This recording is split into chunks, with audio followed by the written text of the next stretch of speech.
আসসালামু আলাইকুম। বাংলাদেশের সর্ববৃহৎ online medical platform access medical স্কুলের পক্ষ থেকে আপনাদের সবাইকে জানাই আন্তরিক শুভেচ্ছা। আশা করি যে যেখানে আছেন ভালো আছেন, সুস্থ আছেন। আপনারা ইতিমধ্যেই অবগত হয়েছেন যে অ্যাক্সেস মেডিকেল স্কুল এই পর্যন্ত প্রায় 2500 মতো বিভিন্ন ভিডিও ক্লাস এবং সেশনের আয়োজন করে ফেলেছে, যা অলরেডি আমাদের অ্যাক্সেস মেডিকেল স্কুল ইউটিউব চ্যানেলে আপলোড করা হয়ে গিয়েছে। যদি কেউ কোনো সেশন মিস করে থাকেন তাহলে কিন্তু সেখানে দেখে নিতে পারেন। এবং আজকের সেশনটিতে যিনি আমাদের সাথে মেন্টর হিসেবে যুক্ত হয়েছেন তাকে কিন্তু আমরা সবাই চিনি। স্যার অলরেডি আমাদের হচ্ছে লাইফ ফ্রন্টলাইন ফাইটার প্রোগ্রামটিতে হচ্ছে মেন্টর হিসেবে যুক্ত হয়েছিলেন। সেখানে আমরা স্যার সম্পর্কে অনেক কিছু জেনেছি। তারপর আজকে আমরা হচ্ছে আবারও স্যার সম্পর্কে আরো অনেক কিছু জানবো, তার লাইফ সম্পর্কে। তো পরিচয় করে দিচ্ছে আজকে আমাদের বিশেষ মেন্টরকে, doctor DM Atiquzzaman sir. Sir হচ্ছে ফ্যাকাল্টি অফ কলেজ অফ মেডিসিনের university of central Florida and Director of Digestive and Liver Center of Florida, Orlando, এবং Director of Planetary Health Academia তে রয়েছেন। আসসালামু আলাইকুম স্যার, কেমন আছেন? ওয়ালাইকুম আসসালাম, আমি ভালো আছি। আপনি কেমন আছেন? আপনাদের সবাইকে অনেক ধন্যবাদ আমাকে আমন্ত্রণ করার জন্য। জি স্যার, আলহামদুলিল্লাহ। আজকের সেশনটি টপিক হচ্ছে life of NSS USA doctor. তো আজকের সেশন রিলেটেড যদি কোনো হচ্ছে প্রশ্ন আপনাদের থেকে থাকে তো হচ্ছে আপনারা আমাদের ফেসবুক লাইভ কমেন্ট সেকশনে প্রশ্নটি করতে পারেন, অথবা হচ্ছে সরাসরি জুম লিংকের মাধ্যমে যুক্ত হয়ে স্যারকে প্রশ্নটি করতে পারেন। তো আজকের সেশনটিতে হচ্ছে হোস্ট হিসেবে আমি রয়েছি, মালিয়া সেলিম মিম, পড়াশোনা করছি বসুন্ধরা আদিন মেডিকেল কলেজ, সেশন 2016-17। তো স্যার আপনি পারমিশন দিলে আমি সেশনটি শুরু করতে চাচ্ছি। ডেফিনেটলি। স্যার, এই যে হচ্ছে স্যার করোনাকালীন অনেক প্যান্ডেমিক চললো, তো স্যার আপনার এখন বর্তমানে দিনকাল কেমন যাচ্ছে? আলহামদুলিল্লাহ ভালো যাচ্ছে, ভালো আছি আমরা। আমি আছি হলো ফ্লোরিডা অঙ্গরাজ্যের অরল্যান্ডো শহরে। অরল্যান্ডো শহর বলতে পারেন যে পৃথিবীর one of the highest desired travel destination. এমনকি এই করোনাকালীন সময়েও আমাদের এখনো কিন্তু ডেল্টা ভ্যারিয়েন্টের প্রকোপ যায়নি। আনফরচুনেটলি ফ্লোরিদাতে অনেক মানুষ ভ্যাকসিন নেয়নি, যে কারণে আমাদের হসপিটালগুলো এখনো ওভারওয়েলমড, এখনো আমরা ওভারওয়েলমড।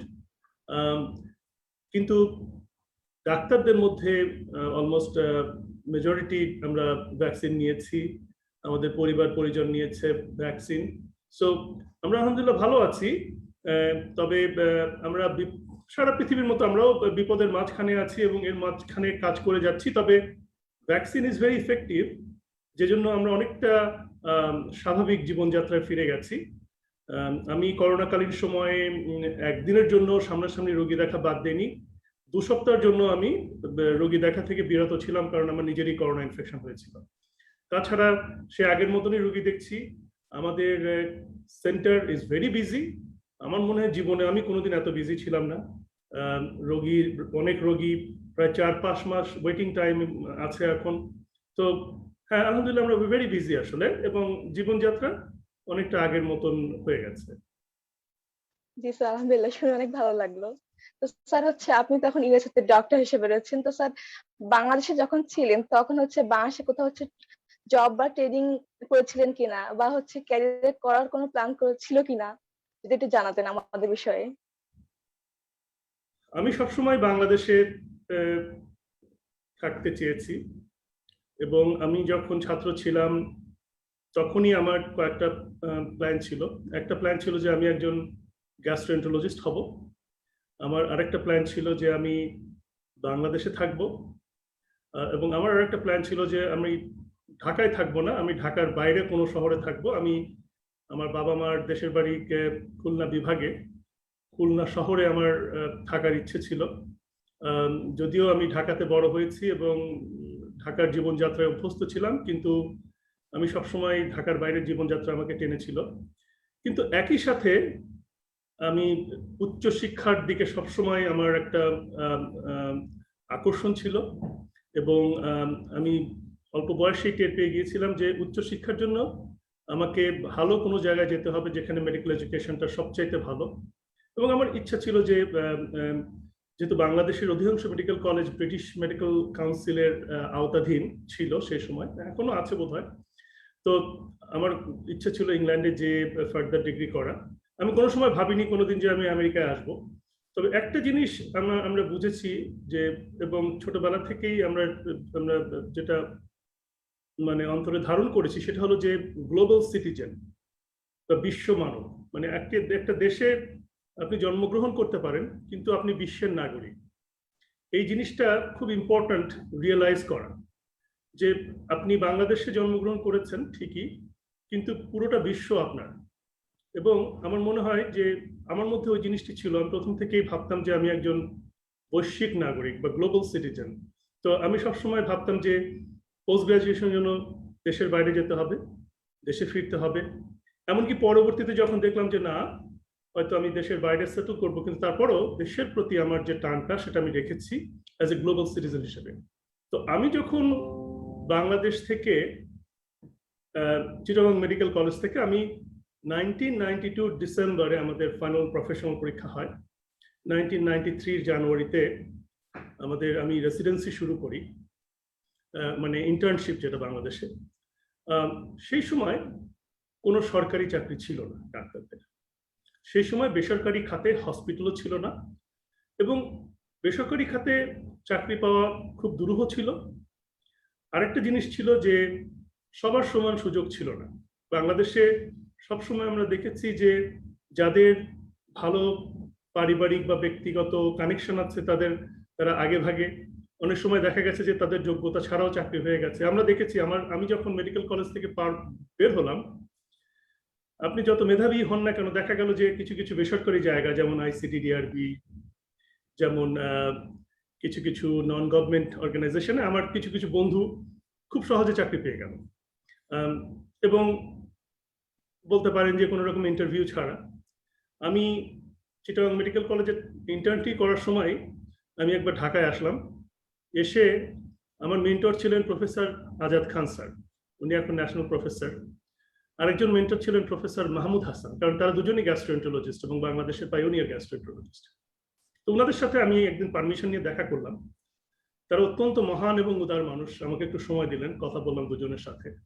তো দুজনেই আমাকে উপদেশ দিলেন যে আপনি বিএসএমএমইউ, যেটা এখন, সেটা ছিল পিজি হসপিটাল, এখানে এসে গ্যাস্ট্রোএন্টারোলজিতে একটা এক্সটার্নশিপে ঢুকে পড়েন, তারপরে এমডি পরীক্ষা দেন।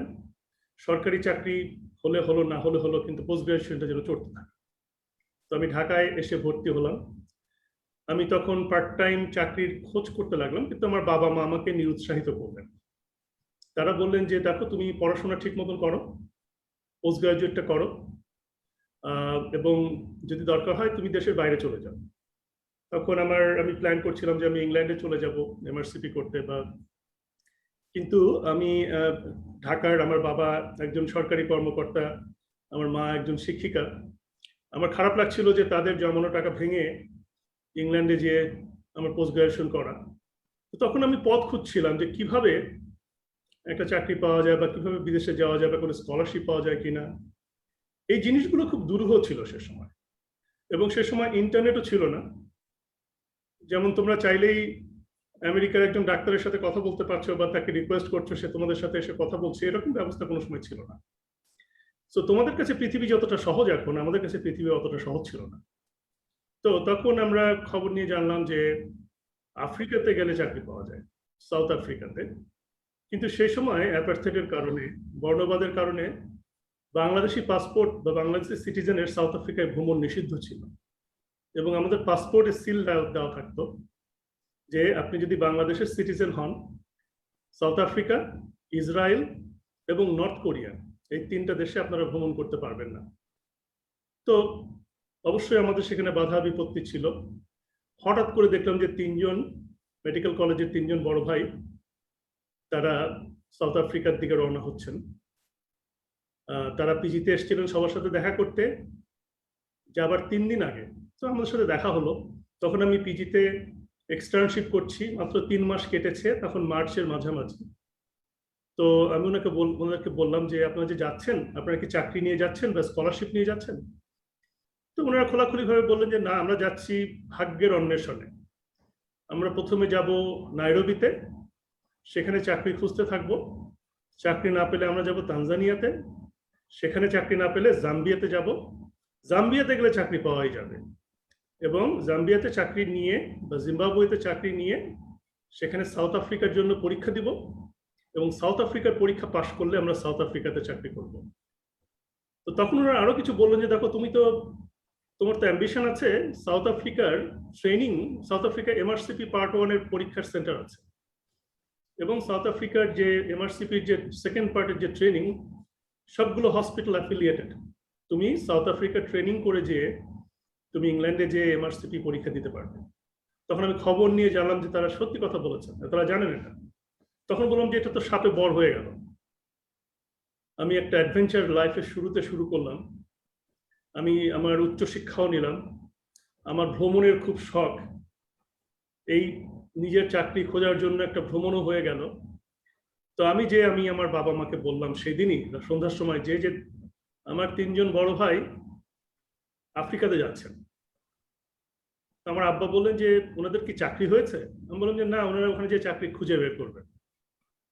তো বললো যে ওখানে কি তোমাদের পরিচিত কেউ আছে?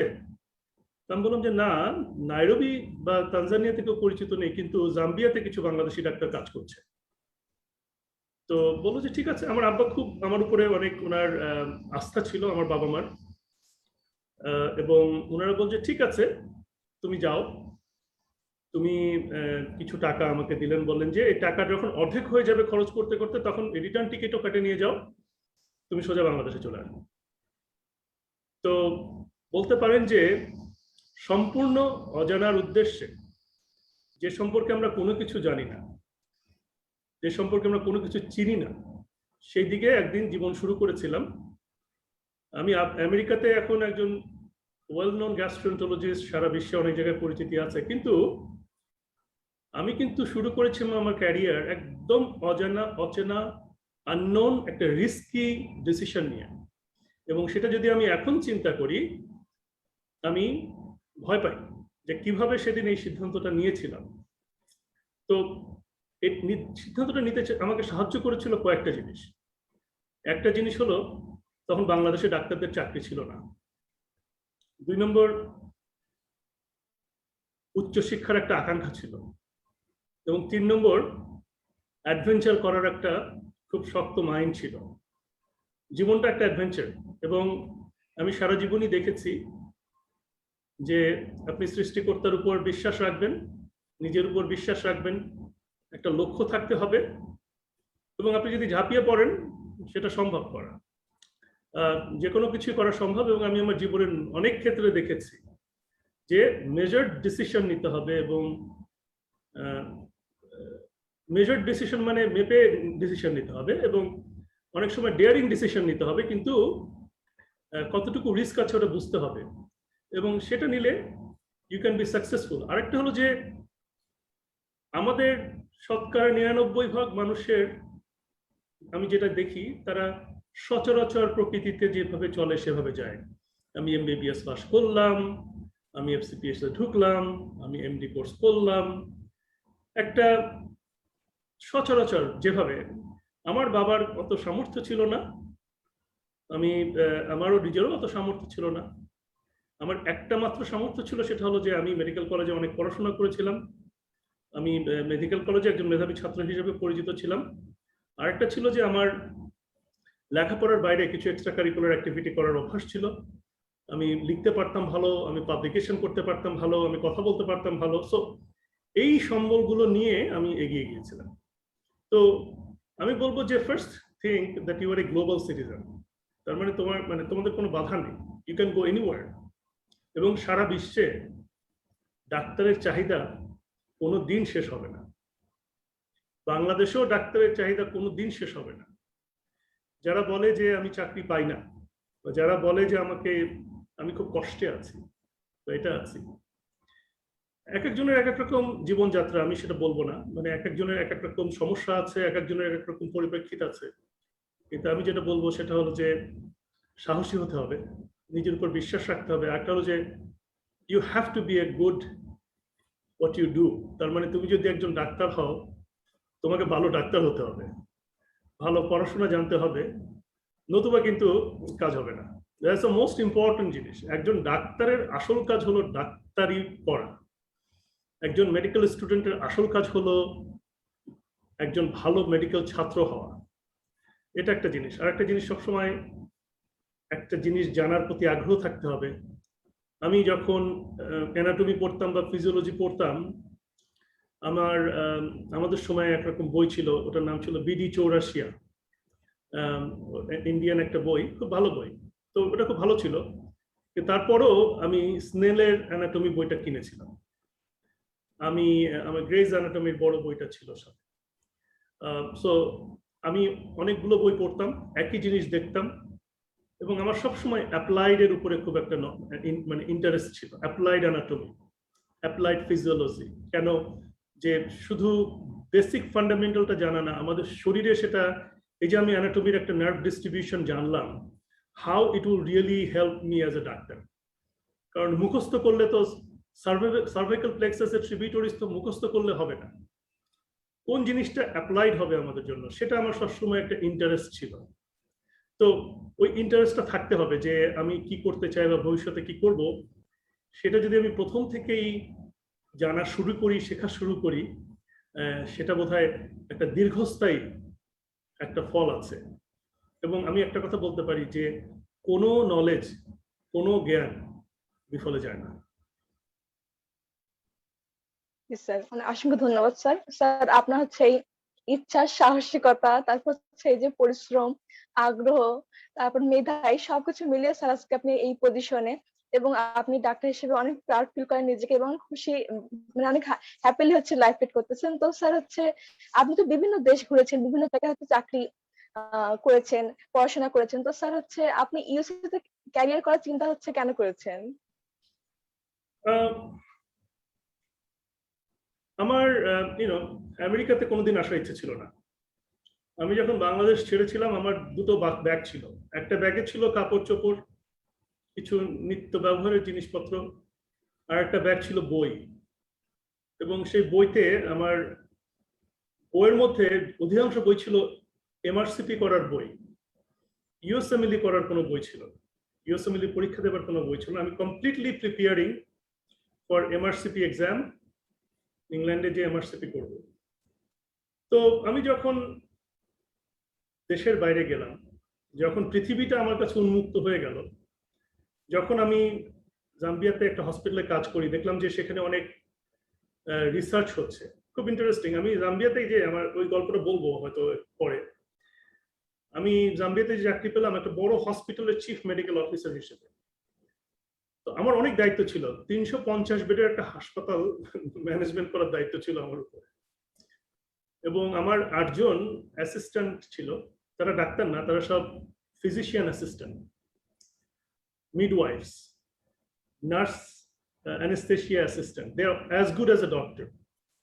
তখন আমার আন্ডারে আরো দুটো ছোট ছোট হসপিটাল ছিল, যেটা ছিল মিশন হসপিটাল, এবং সেই হসপিটালে দেখতাম যে রিসার্চ হয়, অনেক রিসার্চের কাজ হয়।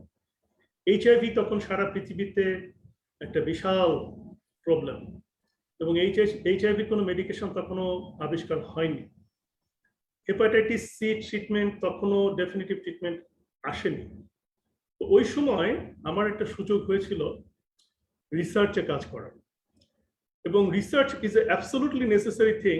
রিসার্চ মেথোডোলজি কিভাবে কাজ করে, কিভাবে একটা পেপার লিখতে হয়, সেই সময় থেকে আমি জেনে গেলাম। আমি তখন মেডিকেল কলেজ পার হয়েছি 1-1.5 বছরের মধ্যে। যদি মেডিকেল কলেজে জানতে পারতাম আরো ভালো হতো, তাহলে কিছু পেপার পাবলিশ করতে পারতাম বা কেস লিখতে পারতাম, কেমন করে একটা আর্টিকেল পড়তে হয় সেগুলো জানতাম। তো সেগুলো আমি শিখলাম।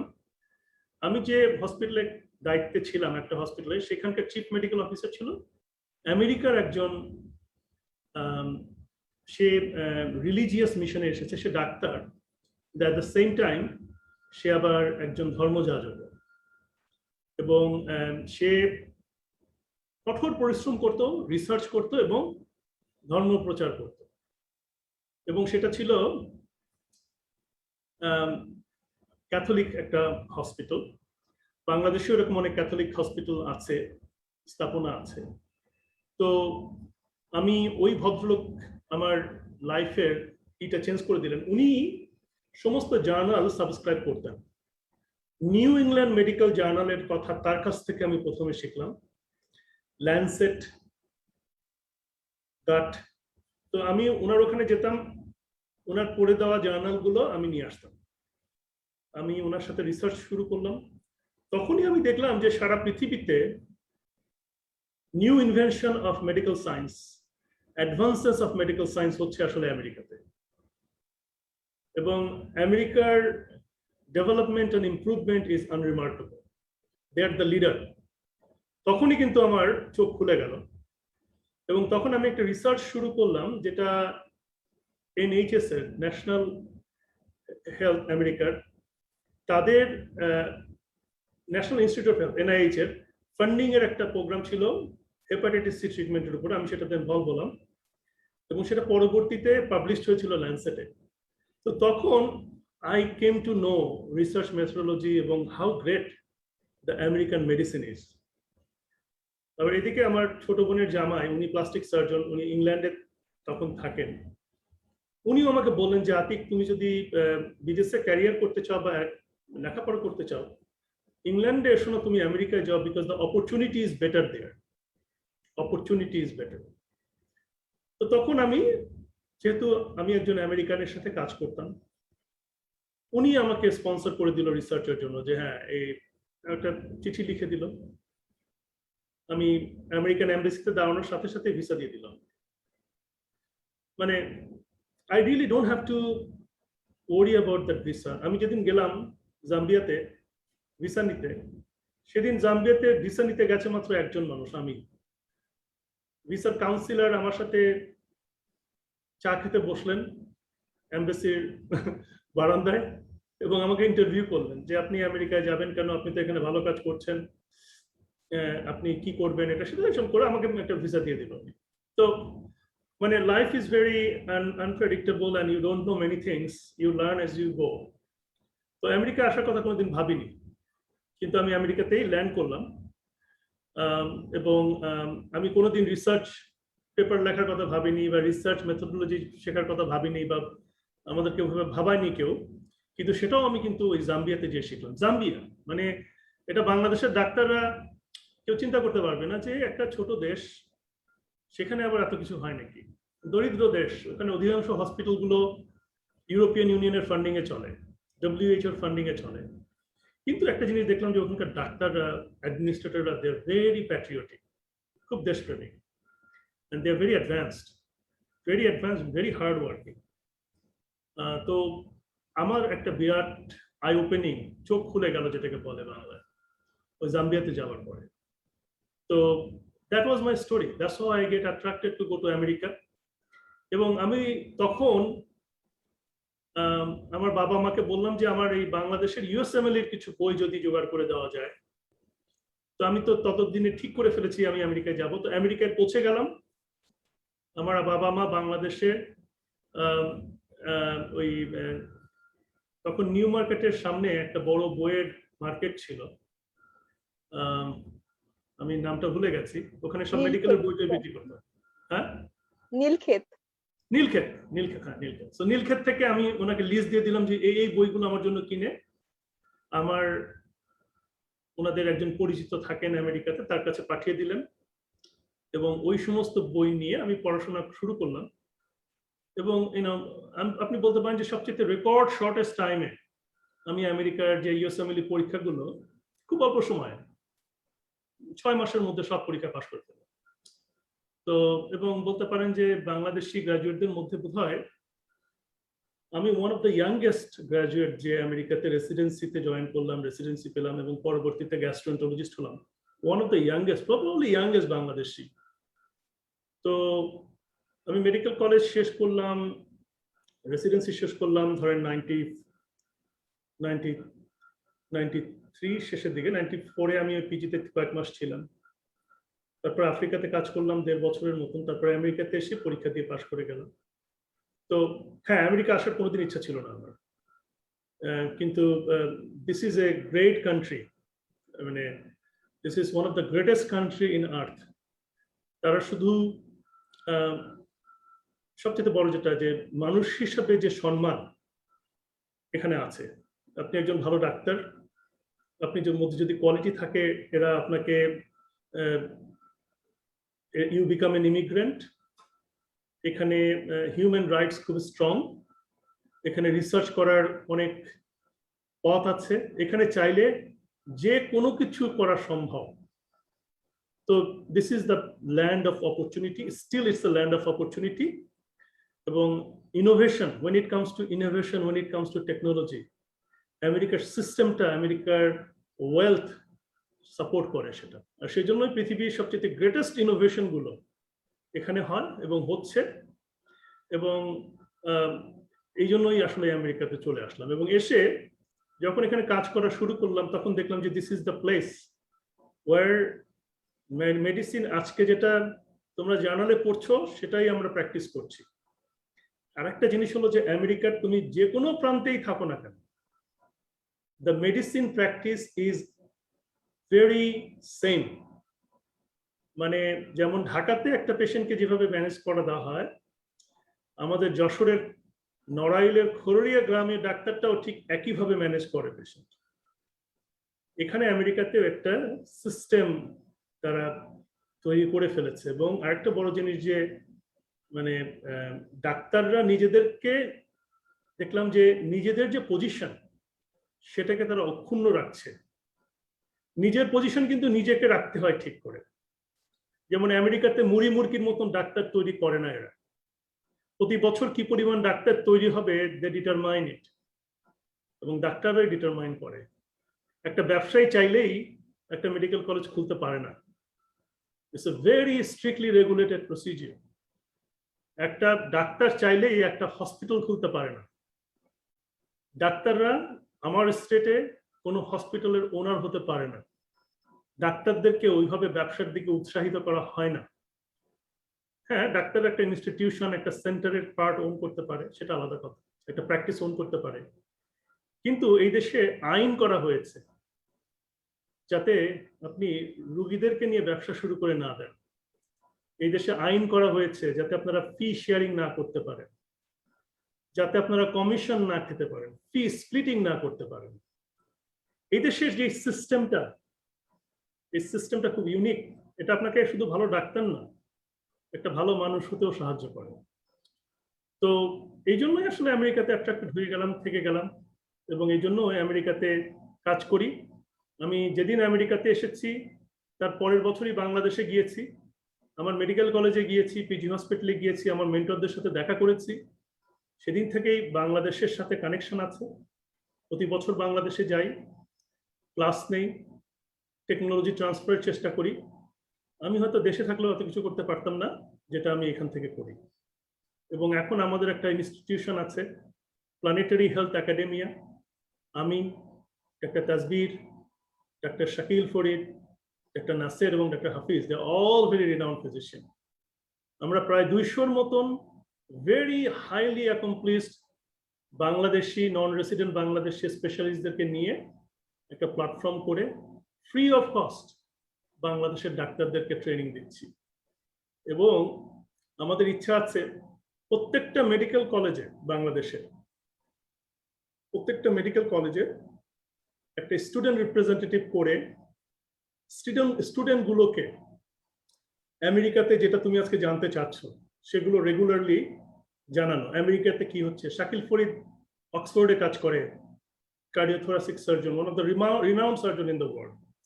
হাফিজ ভাই interventional cardiologist, renowned cardiologist, university of নেভাদার চেয়ারম্যান। তো আমরা জানাতে চাই ডাক্তারদেরকে, ছাত্রদেরকে, এখন আমাদের এম হলো তোমরা যে অ্যাক্সিস মেডিকেল করেছো, তোমরা কমিউনিকেট করছো, হেল্প করছো, আমাদের লক্ষ্য হলো ভবিষ্যতে তোমাদেরকেও ইনভলভ করে সাহায্য করা, জানানো যে কিভাবে তোমরা একেবারে ফার্স্ট ইয়ার মেডিকেল কলেজ থেকে নিজেদেরকে প্রিপেয়ার করতে পারো to be competitive in the whole world. Because তোমরা আসলে গ্লোবাল সিটিজেন, তোমরা বাংলাদেশি, কিন্তু তোমরা বাংলাদেশেও থাকতে পারো, কিন্তু তোমরা also very competitive two compete anywhere in the world. তো সেটাই হলো আমাদের লক্ষ্য ভবিষ্যতে। তো আমাদের ইচ্ছা হলো পিএইচএ থেকে ক্যাম্পাস অ্যাম্বাসেডর তৈরি করা, ছাত্রদের জন্য বিভিন্ন ইনফরমেশন প্রোভাইড করা, কিভাবে ইউরোপ বা আমেরিকা বা বিশ্বের রিসার্চে কাজ করতে পারে, বাংলাদেশে বসে তুমি কিভাবে কাজ করতে পারো, কিভাবে কোঅপারেট করা যায়। যে জিনিসটা মালয়েশিয়াতে করেছে, যে জিনিসটা ইন্ডিয়াতে করেছে ওরা, যে জিনিসটা সিঙ্গাপুরে করেছে। আমাদের সময় অনেক আগেই চলে এসেছে এগুলো করার, এবং আমাদের লক্ষ্য হলো এগুলো করা। স্যার অসংখ্য ধন্যবাদ স্যার, কথাগুলো অনেক সুন্দর ছিল। আপনার এই উদ্যোগ আশা করি হচ্ছে পরবর্তীতে আমাদের জন্য অনেক বেশি হচ্ছে ইম্পর্টেন্ট থাকবে, কারণ এটার মাধ্যমে হচ্ছে আমাদের এগিয়ে চলাটা আরো সহজ এবং সুন্দর হবে। তো স্যার আমাদের হচ্ছে প্রশ্ন এসেছে, সেটা আমি নিয়ে নিচ্ছি। তো স্যার একজন জানতে চাইছে যে স্যার হচ্ছে মেডিকেল স্টুডেন্ট লাইফে রিসার্চ সাইটে স্যার কাজ করা কি ধরনের ইম্পর্টেন্স রয়েছে, এবং সে কিভাবে হচ্ছে রিসার্চ সাইট গুলোতে কাজ করতে পারে বা রিসার্চ পেপার গুলো হচ্ছে সে লিখতে পারে। আসলে রিসার্চ মেথোডোলজি আমাদের এখানে, আমি মেডিকেল কলেজের ছাত্রদেরকে পড়াই, এবং এখানে আসলে আমার মেয়ে এখন প্রি মেডিকেলে পড়ে। ও একটা মেডিকেল স্টুডেন্ট, ও একটা 8 ইয়ার মেডিকেল প্রোগ্রামে আছে। তো ও যখন হাই স্কুলে ছিল, তার মানে বাংলাদেশে ইকুইভ্যালেন্ট গ্রেড 11 ছিল, তার মানে হাই স্কুলে যখন ছিল সে, মানে বাংলাদেশে কলেজের ফার্স্ট ইয়ারে ছিল যখন, এই দেশে উৎসাহিত করা হয় একেবারে হাই স্কুল থেকে স্ট্যাটিস্টিক্স পড়া। স্ট্যাটিস্টিক্স কিন্তু একদম হাই স্কুল থেকে শুরু করে তারা। এই যে sensitivity, specificity, positive predictive value, negative predictive value, এই যে এই জিনিসগুলো, বা একটা স্টাডি ডিজাইন কিভাবে করতে হয়, এগুলো কিন্তু কলেজে শেখানো হয়, আন্ডারগ্র্যাডে শেখানো হয়। এবং তখন থেকে তারা রিসার্চ শুরু করে, একজন মেন্টর খুঁজে নেয়। সবচেয়ে বড় হলো একটা মেন্টর। সো বাংলাদেশে যে কাজ করছে, যেমন আমার এখানে অনেক ইয়াং ছেলে যারা স্কুলে পড়ে, তারা আসে 15-16 দিনের জন্য, 1 মাসের জন্য এখানে কাজ করে, জাস্ট ভলান্টারি করে। তো তারা দেখে যে আমরা কিভাবে রিসার্চ করি। তারা রিসার্চে, তাদের মধ্যে 2-1 দেখে যে এক্সট্রাঅর্ডিনারি, তারা জানে কিভাবে ডাটা প্রসেস করতে হয়, দে আর স্মার্ট। তো তাদেরকে আমরা তখন আমাদের টিমের মধ্যে ঢুকিয়ে ফেলি, এবং তাদেরকে আমরা উৎসাহিত করি পাবলিশ করার জন্য। যখন তুমি একটা পেপার পাবলিশ করো, তখন তোমাকে মেডিকেল কলেজে ঢোকার জন্য অগ্রাধিকার দেওয়া হয়। ঠিক একইভাবে তুমি যখন একটা রিসার্চ করো, রিসার্চ মেথোডোলজি জানো, এবং একটা জিনিস পাবলিশ করো, তখন সারা বিশ্বে তোমার একটা কদর আছে। বাংলাদেশে এই জিনিসটা আমরা ডেভেলপ করতে পারিনি, আমরা এই সিস্টেমটা শুরু করতে পারিনি, কিন্তু শুরু করা দরকার। যে ছাত্রদের এট দ্য বিগিনিং, তুমি যেটা কথা বলেছো যে রিসার্চ অবশ্যই করা উচিত। রিসার্চের ফান্ডামেন্টাল, বায়োস্ট্যাটিস্টিক্স, এগুলো শেখানো দরকার। একটা সায়েন্টিফিক পেপার কিভাবে পড়তে হয় সেটা জানা দরকার। একটা সায়েন্টিফিক পেপারের স্ট্রেংথ কত বোঝা দরকার। এগুলো বুঝলেই তো তোমরা বুঝবে যে হাইড্রোক্সিক্লোরোকুইন কোভিডে কাজ করে না। এটা পড়লেই তো তোমরা জানবে যে আইভারমেকটিন কোভিডের ট্রিটমেন্ট না। তোমরা বুঝতে পারবে, তোমাদের চোখ খুলে যাবে যে how to interpret A data and how you're going to use it for human being. তো research is absolutely necessary. Research যদি তোমরা পাবলিশ করতে পারো আর্লি এজে, অবশ্যই বাংলাদেশে, আমি জানি না সেই কালচারটা আস্তে আস্তে তৈরি হচ্ছে, হবে। তো বাংলাদেশের সিস্টেমটা তো আলাদা, কিন্তু যেটা বললাম যে তোমরা তো আমার কাছে জানতে চেয়েছো যে একজন গ্লোবাল সিটিজেন কি বলে। একটা গ্লোবাল সিটিজেন হিসেবে আমি বলবো যে তুমি যদি একদম আর্লি অফ ইয়ার এজ থেকে জেনে যাও কিভাবে রিসার্চ করতে হয়, কিভাবে রিসার্চ পেপার লিখতে হয়, তখন কিন্তু তোমার অ্যাকসেপ্টেবিলিটি সারা বিশ্বে বেড়ে যাবে, সারা বিশ্বে বেড়ে যাবে। আর বাংলাদেশে রিসার্চ চাইলেই কিন্তু করা যায়, কারণ বাংলাদেশে এত পেশেন্ট, এবং এখন বাংলাদেশে আমরা অনেকের সাথে কাজ করি, দে আর ওয়ান্ডারফুল পারসন। বাংলাদেশে তোমাদের এখন কিছু কিছু মেন্টর যারা হয়েছে, কিছু কিছু আছে যারা রিসার্চ নিয়ে কাজ করেন, যেমন রিদওয়ান স্যার, যেমন Atik sir, I know them very well. ওনারা চিটাগাং মেডিকেল কলেজের, তো আমাদের সিনিয়র। তো ওনারা কিন্তু রিসার্চ পছন্দ করে। রোবেদ আমিন, এরা দেয়ার এক্সাম্পল যে they stimulate the student to write a research paper, কারণ তারা জানেন বাংলাদেশে এখন অনেক একাডেমিক মাইন্ডেড টিচার হয়ে গেছে, and the things are changing very rapidly because it's a global world. Bangladesh থেকে এখন আস্তে আস্তে রিসার্চের পেপার হচ্ছে, যদিও কোয়ালিটি, ওরকম কোয়ালিটিটা আসতে একটু সময় হবে, লাগবে। কিছু কিছু পেপার এক্সেপশনালি ভালো হচ্ছে এবং হবে। তো এটা যদি আমরা এই তোমাদের মেডিকেল কলেজ থেকে শুরু করা যায়, দেন ইট উইল বি ইউনিক। এবং অ্যাবসলিউটলি, এখন তুমি কেমন করে রিসার্চে ঢুকতে পারো, স্টুডেন্ট লাইফ থেকে, সেটার জন্য তোমাকে খুঁজে বের করতে হবে তোমার মেডিকেল কলেজে। যেমন আমি আমার ফার্স্ট রিসার্চ পেপারটা লিখেছিলাম যখন আমি 3rd ইয়ারে পড়তাম মেডিকেল কলেজে। আমার ব্যাচের তখন কেউ কোনো রিসার্চ করেনি, এবং ওটা কিন্তু মেডিকেল সায়েন্সের উপরে রিসার্চ ছিল না, ওটা ছিল আমাদের মেডিকেল কলেজের অ্যানুয়াল জার্নালে আমি একটা রিসার্চ করেছিলাম, ডাটা অ্যানালাইসিস করেছিলাম মেডিকেল কলেজের স্টুডেন্ট পলিটিক্সের উপরে। 25টা কোশ্চেনিয়ার ছিল, যারা স্টুডেন্ট পলিটিক্স করে তাদেরকে নিয়ে, তারা তাদের ফ্যামিলি ব্যাকগ্রাউন্ড নিয়ে, তাদের মোটিভেশনটা নিয়ে, তারা লেখাপড়াতে কতটুকু আগ্রহী সেটা নিয়ে। তো এবং সেটা আমি এখনো চিন্তা করে দেখি যে ওটা আমি করতে পেরেছিলাম কারণ আমাদের একজন টিচার ছিলেন ফার্মাকোলজির, প্রফেসর সাইফুল ইসলাম। আমি বললাম যে স্যার আমি একটা রিসার্চ করতে চাই। তো বললো যে আমাদের এখানে তো আসলে রিসার্চের তেমন কিছু নাই, কারণ আমাদের এখানে তো এনিম্যাল ল্যাবও নাই, কিংবা আমাদের এখানে প্রসপেক্টিভ বা রেট্রোস্পেক্টিভ এরকম ডাটা কালেকশন করার ব্যবস্থা নাই। তুমি যদি পিজি হসপিটালে থাকতে হয়তো একটু সুবিধা ছিল, কারণ ওখানে we have some resources. Why don't you do a research? তুমি তো ছাত্র রাজনীতি করো, তুমি ছাত্র সংসদের, আমি তখন ছাত্র সংসদের সাহিত্য সম্পাদক, তুমি পাবলিকেশন করো, আমি দেখি তুমি লেখালেখি করো, তো তুমি একটা কমন জিনিস নিয়ে রিসার্চ করো, ছাত্র রাজনীতি নিয়ে রিসার্চ করো। And that was my first publication আমাদের মেডিকেল কলেজের বার্ষিকীতে, এবং আমি এখনো সেটা খুব যত্নের সাথে রেখে দিয়েছি। But that give me an idea how to do prospective study, কিংবা জরিপ কিভাবে করতে হয়, সেই ডাটাগুলো কিভাবে অ্যানালাইসিস করতে হয়। এবং তারই ফলশ্রুতিতে আমার ইন্টারন্যাশনাল পাবলিকেশন হয় আমি মেডিকেল কলেজ থেকে বের হওয়ার উইদিন 2 ইয়ার্স। কিন্তু তখন আমি জানতাম না আসলে, কারণ আমাদের মেডিকেল কলেজে বায়োস্ট্যাটিস্টিক্স বা রিসার্চ মেথোডোলজি নিয়ে পড়ানো হতো না। আমি মনে করি যে এগুলো একেবারে শুরু থেকেই শুরু করা উচিত, এবং মেডিকেল কলেজে প্রত্যেকেরই একটা মেন্টর থাকা উচিত। সবার কিন্তু রিসার্চ করতে হবে না, কিন্তু আমাদের এখানে research is mandatory to complete your medical college. It is mandatory. একটা দ্রুত তোমাকে পাবলিকেশন করতেই হবে, নতুবা তুমি গ্রাজুয়েশন করতে পারবে, তো সেটাকে উৎসাহিত করা হয়। স্যার অসংখ্য ধন্যবাদ স্যার। স্যার তো আমাদের আরেকটি প্রশ্ন এসেছে, আমরা নিয়ে নিচ্ছি। স্যার একজন জানতে চেয়েছেন যে ল্যাঙ্গুয়েজের ব্যারিয়ারের ব্যাপারে যদি কিছু বলতেন। কিসের ব্যাপারে? স্যার ল্যাঙ্গুয়েজের ব্যাপারে, স্যার হচ্ছে যে ল্যাঙ্গুয়েজের যে ব্যারিয়ার, যে ডিফারেন্সটা রয়েছে। আমি তোমাকে একটা ইন্টারেস্টিং গল্প বলি। আমি তখন মেডিকেল কলেজের 3rd ইয়ারে, আমাদের প্রিন্সিপাল তখন professor A K M. Fariduddin. A K M. Fariduddin sir আমার একজন বড় মেন্টর, উনি আমাদের প্রিন্সিপাল ছিলেন, এবং উনি, তোমরা যে গাইটনের বই পড়ো ফিজিওলজি, উনি গাইটনের স্টুডেন্ট ছিলেন। উনি আমেরিকাতে ফিজিওলজির উপরে খুব পোস্ট গ্রাজুয়েট করে বাংলাদেশে গিয়েছিলেন। ওনার মতন এক্সেপশনাল হিউম্যান বিইং আমি জীবনে খুব কমই দেখেছি। তো তখন আমি মেডিকেল কলেজের সাহিত্য সম্পাদক।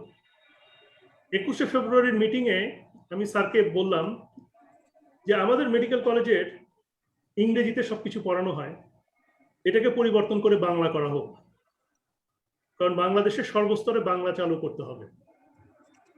আমি কোনো সময় ইংরেজিতে ভালো ছিলাম না। আমার ম্যাট্রিক এবং ইন্টারমিডিয়েটে, আমি তোমাকে ছোট্ট করে বলি, আমি যদি ম্যাট্রিক এবং ইন্টারমিডিয়েটে আমি ইংরেজিতে 60 বা 65 করে পেতাম, আমি বোর্ডে ফার্স্ট র্যাঙ্ক করতাম। তার মানে আমি টেনে টুনে ইংরেজিতে পাশ করেছিলাম, টেনে টুনে। যদি আমি ইংরেজিতে 60 পেতাম পেপার 1 এবং পেপার 2-তে, আমি ফার্স্ট র্যাঙ্ক করতাম। তো ইংরেজিতে আমার নলেজ ছিল খুবই কম, এবং আমি এখনো মনে করি আমি ইংরেজিতে অতটা আমার স্বাচ্ছন্দ্য নেই। তবে ছোটবেলা থেকে আমার আমেরিকান মুভির উপরে খুব আকর্ষণ ছিল, বিশেষ করে একাডেমি পুরস্কার পেত যে সমস্ত মুভিগুলো। তবে আমরা যখন বড় হয়েছি, প্রতি সপ্তাহে বাংলাদেশ টেলিভিশনে ছিল তখন একমাত্র চ্যানেল, সেখানে প্রতি সপ্তাহে খুব নামকরা একটা মুভি তারা দেখাতো, এবং আমি ফান্ডামেন্টালি প্রত্যেকটা মুভি দেখতাম, because those are great movies, and those most of them are academy winning movies. টেলিভিশনে তখন $6 million ম্যান বলে একটা শো দেখাতো, বায়ানি কোম্যান বলে একটা শো দেখাতো, পেপার চেস বলে একটা শো হতো, অনেক সুন্দর সুন্দর শো হতো। তো ওটাই ছিল আমাদের বিনোদন। তো ওগুলো দেখতাম খুব। ওখান থেকে যে মৌখিকভাবে ইংরেজি বলা, সেটার একটা প্রবণতা তৈরি হয়েছে। তার মানে কথাবার্তা ইংরেজিতে বলার একটা একটা আরেকটা ছিল যে আমি গান শুনতাম। আমি রবীন্দ্রসঙ্গীত, নজরুল গীতি, পল্লী গীতির পাশাপাশি আমি আমি I was a big fan of a lot of American music. We use to love it. আমরা যখন ঢাকা কলেজে ছিলাম, আমাদের ঢাকা কলেজের পাশে একটা জায়গায় ওরা সিডি থেকে মিউজিক রেকর্ডিং করে দিত, সুরবিতান। ওখানে যে মিউজিক রেকর্ড করে নিয়ে আসতাম, গান শুনতাম। তো ওখান থেকে কিন্তু ইংরেজির প্রতি একটা স্বাচ্ছন্দ্য তৈরি হয়। যখন মেডিকেল কলেজে ভর্তি হলাম তখন খুব বিপদে পড়ে গেলাম, কারণ ইংরেজিতেও আমি অতটা ভালো না, আর মেডিকেল ইংলিশে তো আরো খারাপ।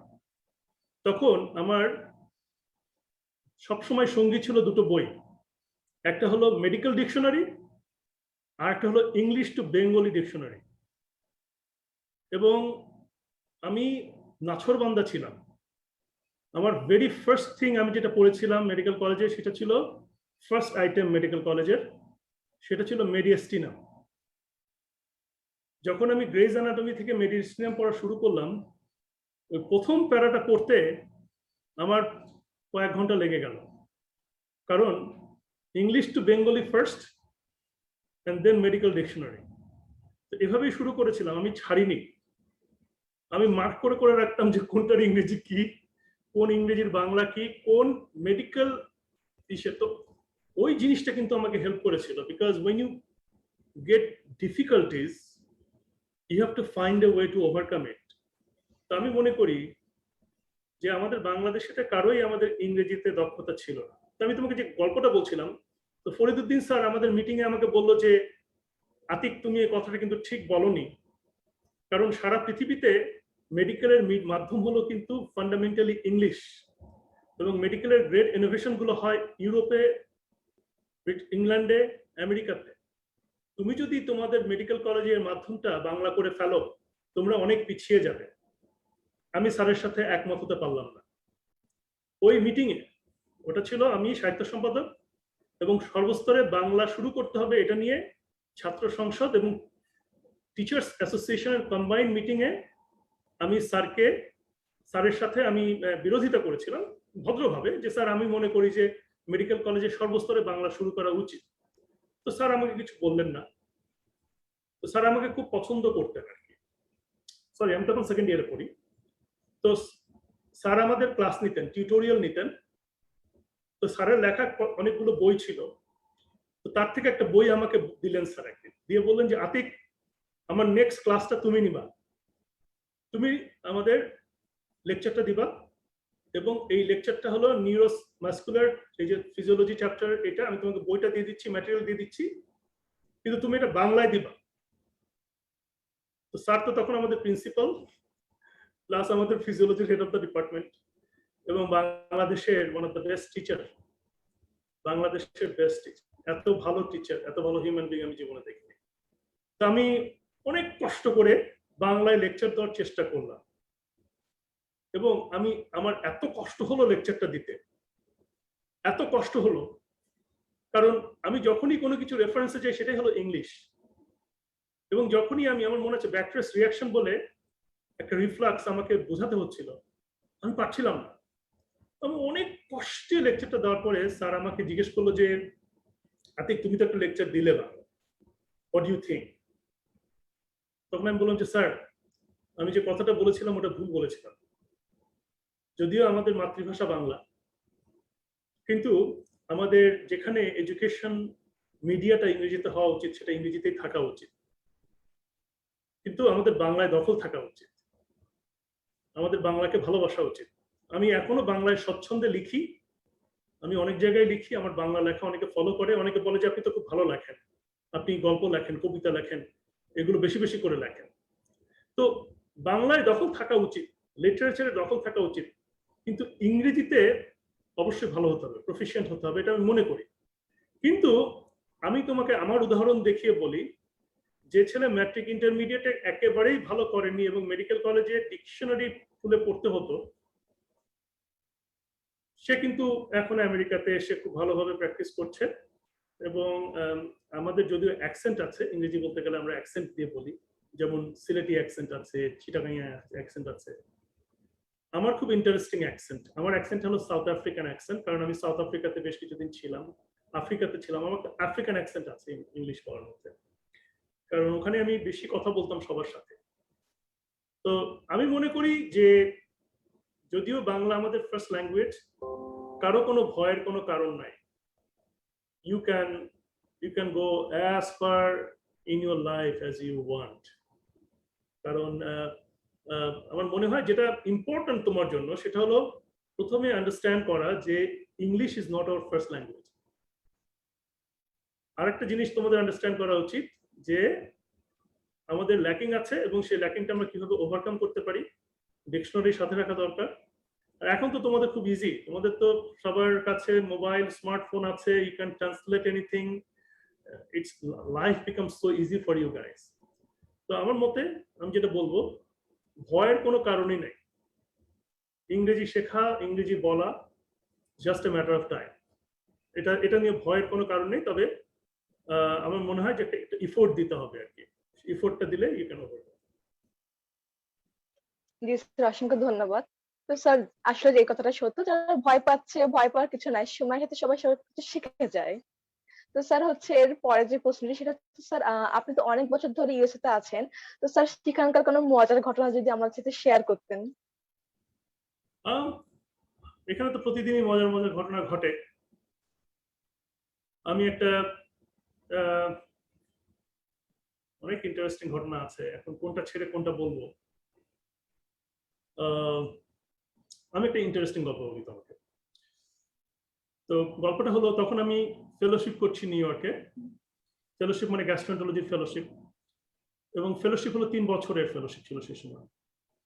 তো 3 বছরের ফেলোশিপে তুমি যখন সেকেন্ড ইয়ারে থাকো, তখন তোমাকে চাকরির জন্য ইন্টারভিউ দিতে হয় যে তুমি কোথায় তুমি চাকরি করবে। তো আমি ছিলাম নিউ ইয়র্কে, এবং আমি আসলে নিউ ইয়র্ক খুব পছন্দ করি। আমার শ্বশুর বাড়িও নিউ ইয়র্কে, আমার ওয়াইফ যদিও সে বাংলাদেশি, কিন্তু ও বড় হয়েছে নিউ ইয়র্কে। আমি নিউ ইয়র্ক হলো আমার কাছে ঢাকার পরে সবচেয়ে প্রিয় শহর হলো নিউ ইয়র্ক। তো নিউ ইয়র্কে আমি যেখানে রেসিডেন্সি করতাম সেখানে আমাকে অফার দিল কাজ করার, কিন্তু বেতন ছিল খুব কম, কারণ আমি তো জুনিয়র ফ্যাকাল্টি। তো আমি ভাবলাম যে ঠিক আছে, আমি তাহলে একটু বাইরে যেয়ে দেখি কি অবস্থা। তো তখন আমি একটা ইন্টারভিউ পেলাম অ্যালাবামাতে একটা শহর, সেটার নাম হলো হান্টসভিল। তো দেখি যে ওখানে আমাকে ওরা বলছে যে তুমি যদি ইন্টারভিউতে আসতে চাও, আমরা তোমাকে নিউ ইয়র্ক থেকে প্রাইভেট জেটে করে নিয়ে আসবো। আমি তখন ইন্টার্ন, আমি জীবনেও প্রাইভেট জেটে চড়ি নেই। আমি বললাম যে এরা আমাকে এত দাম দিচ্ছে, তখন গ্যাস্ট্রোএন্টারোলজির অ্যাকিউট শর্টেজ। তো আমি ইন্টারনাল মেডিসিন, আমার ওয়াইফ হলো আমি গ্যাস্ট্রোএন্টারোলজি আর আমার ওয়াইফ হলো ইন্টারনাল মেডিসিন। তো ওরা বললো যে তোমাদের স্বামী স্ত্রী দুইজনকেই আমরা ভালো চাকরি দিব, তোমাদেরকে আমরা ইন্টারভিউ করতে ডাকছি, তোমরা আসো। তখন প্রচুর ইন্টারভিউ পাচ্ছি নিউ ইয়র্কের বাইরে থেকে। তখন আমাদের একটা ছোট আমাদের মেয়ে হয়েছে নাবিহা, ওর বয়স তখন 1.5 বছর। তো আমরা জীবনের প্রথমবারের মতন করে আমরা একটা প্রাইভেট জেটে করে নিউ ইয়র্ক থেকে গেলাম। সেটা একটা মানে অসাধারণ অভিজ্ঞতা। একটা স্ট্রেচ লিমোজিন আসলো, আমরা যেখানে থাকতাম ডাক্তারদের ইন্টার্নদের কোয়ার্টারে। আমার সব ইন্টার্নরা অবাক হয়ে গেল যে আতিককে স্ট্রেচ লিমো নিতে এসেছে। আমি এয়ারপোর্টে গেলাম, প্রাইভেট জেটে করে হান্টসভিল গেলাম। ওখানে আসলে একটু প্রত্যন্ত জায়গা, কিন্তু ওই জায়গাটায় ন্যাসার একটা রিসার্চ সেন্টার আছে। So it's a very Cosmopolitan. আমেরিকার সবচেয়ে বেশি পিএইচডি পার ক্যাপিটা হলো ওই শহরে ছিল সবচেয়ে বেশি, হান্টসভিল অ্যালাবামা। কিন্তু সেখানে মাত্র 10টা বাংলাদেশি পরিবার ছিল, and they are all scientists, they are all PhD and they are all teacher. তো তারা করেছে, আমি এটা জানতাম না, তারা করেছে কি, আমি যখন যে ইন্টারভিউ দিলাম সেদিন রাতে একটা বাংলাদেশি কাবুলকে নিয়ে এসেছে আমার সাথে ডিনার করার জন্য, যাতে আমি ওই শহরটায় থেকে যাই। তো তারপরে যাওয়ার সময় আমাকে খুব তারা করলো, কিন্তু জানলাম যে ওখানে দেশি মার্কেট মানে শাকসবজি, হালাল মাংস এসব কিনতে গেলে যেতে হয় অনেক দূর।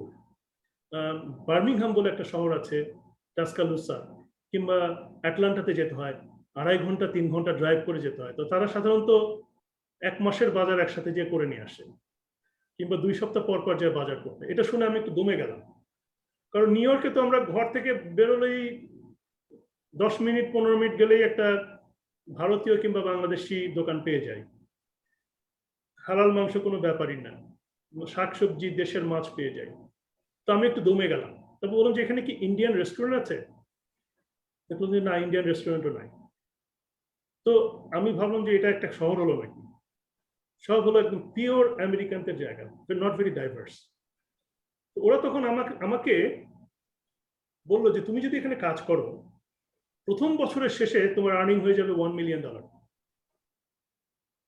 তখন আমার বেতন অ্যাজ এ ফেলো আমি মাত্র $50,000 বেতন পাই। আমাকে $1 মিলিয়ন বেতনের, আমার তো মানে মাথা খারাপ হয়ে যাওয়ার মতো অবস্থা, বলে কি। তারপরের আমার ইন্টারভিউটা ছিল, আমি এখন যে শহরে থাকি অরল্যান্ডোতে, এখানে কিন্তু আমাকে কোনো প্রাইভেট জেটের দেয়নি। আমাকে নর্মাল প্লেনের একটা টিকিট দিল, আমার ওয়াইফের একটা টিকিট দিল, আমরা গেলাম, আমাদেরকে একটা হোটেলে রাখলো এবং আমাকে বললো যে